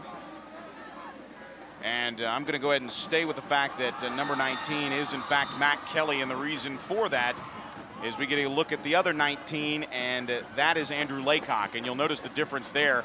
Andrew Laycock wearing the blue jersey, or the blue numeral trimmed in white on that red jersey, because of the additional efforts made by the Westlake coaches to get as many players on this roster here. That is a jersey of a different color, if you will, as far as the numbers are concerned. So again, it is Matt Kelly running the offense, and the handoff here to the near side. Trying to turn the corner is J.P. Dillo. He does, and he's tackled out of bounds just outside the 39-yard line. He got a huge shove there to the Westlake bench, and he is getting all kinds of congratulations there. It's tough running inside 1:45 to play. Joe Taylor alongside John Nidell for the majority of the broadcast, but now John down on the sidelines. He will have the post-game interview here for the Westlake Chaparrals. Head coach Darren Allman, no doubt very happy that everybody got an opportunity to play here. We're getting a good look at some of those reserve units as Notaboom splits out wide here to the near side right. 2 wide receivers to the far side left on 3rd and 4. Pistol for Matt Kelly. Kelly with the handoff on the zone read, and now Dillo trying to break it outside. He's at the 40 to the 41-yard line, well short of a 1st down, and we might actually see the first punt of the night, but we'll see here if Westlake opts to keep the football in run one more play here inside 1:13 to play. I believe they will either A, take a knee and give the ball back to Akins for the final snap, but the clock is running with 65 seconds, and they will send the punting unit on. Patrick Elliott. And for Elliott, he's averaging just under 42 yards a punt. Nobody back deep just yet. And you figure Malik Chavez will retreat. But definitely a punting opportunity here inside a minute to play. If you're wondering why the ballgame is nearly over, a running clock in the 2nd half. And now Andrew Laycock racing onto the field. It's a low snap. Patrick Elliott's going to have to fall on it at the 30-yard line, and that's where Akins will get it. The clock will stop with 36 seconds, and Akins has a shot from the 30-yard line. Down 62-0, and 62-0 is the score. It actually should be 63-0. The scoreboard is wrong. It is 63-0, not 62-0. Your scoreboard on our Time Warner Cable Sports Channel broadcast brought to you by Westlake Technical Entertainment Crew is correct. The scoreboard inside Chaparral Stadium is incorrect. 63-0 as Westlake leads here, but it's Akins football with the final 36 seconds. 3 wide receivers bunched up to the short side of the field from the right hash at the Westlake 30. Lowry in at quarterback.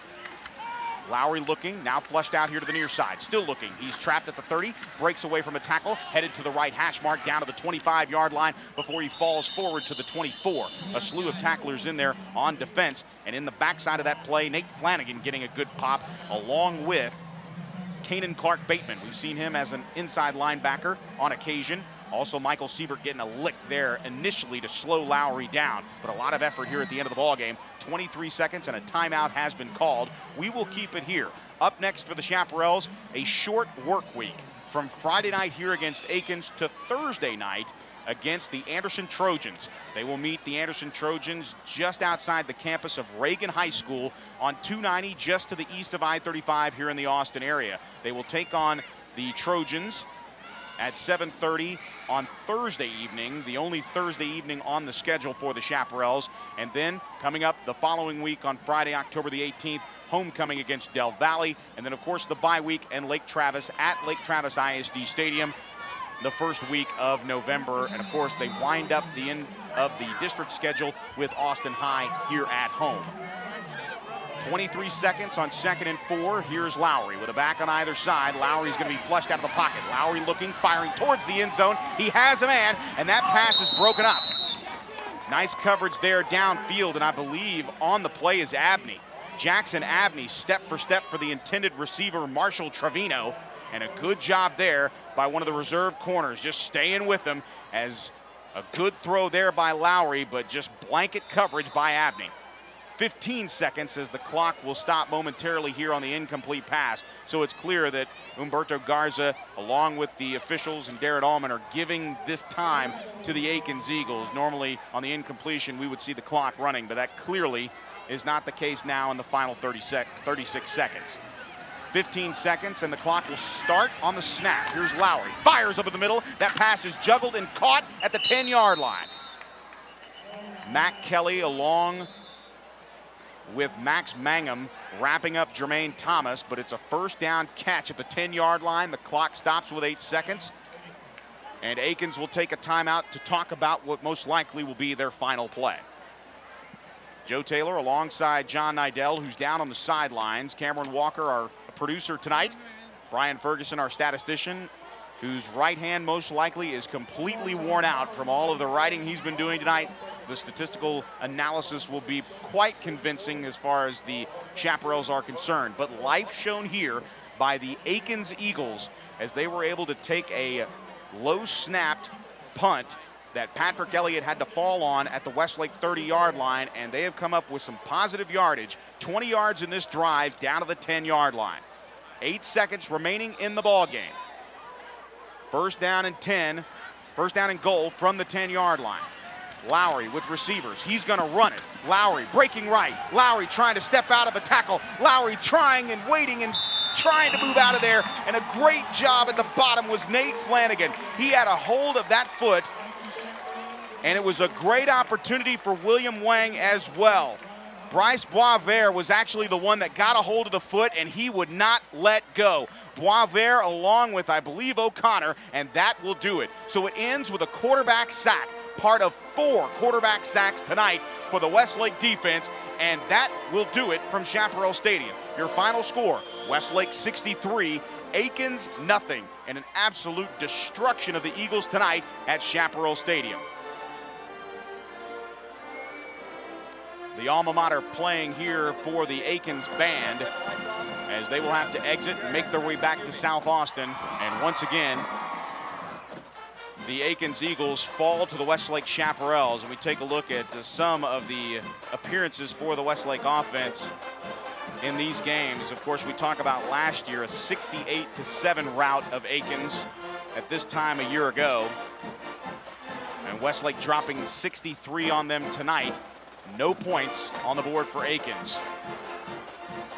And we will have the thoughts of Darren Allman here in just a moment. And I know that there are a lot of proud folks, especially the parents and the families and obviously the fans of the guys that got to play tonight for the Westlake Chaparrals. And your hats off to Akins. And once again, like we saw at Cibolo Steel in Schertz, Texas, against what was probably at the time the best team in the state, probably one of the best in the state, as Westlake and Steel joined hands at midfield for reflection and a prayer. The same is happening here tonight with the Akins Eagles and the Westlake Chaparrals. And Zach Dansby standing up in the middle of it all, showing utmost respect. The senior tight end delivering a heartfelt message, no doubt, to both sides of the ball. Very sportsmanlike, definitely appropriate here on a Friday night, where both teams trying their hardest. One has to lose, one has to win, and tonight it's the Westlake Chaparrals. But a show of an amazing respect by Zach Dansby and the Westlake Chaparrals as he leads the post-game reflection, post-game prayer as heads are bowed at midfield here at Chaparral Stadium. Quite an amazing sight for high school football. The maturity level of these high school young men off the charts.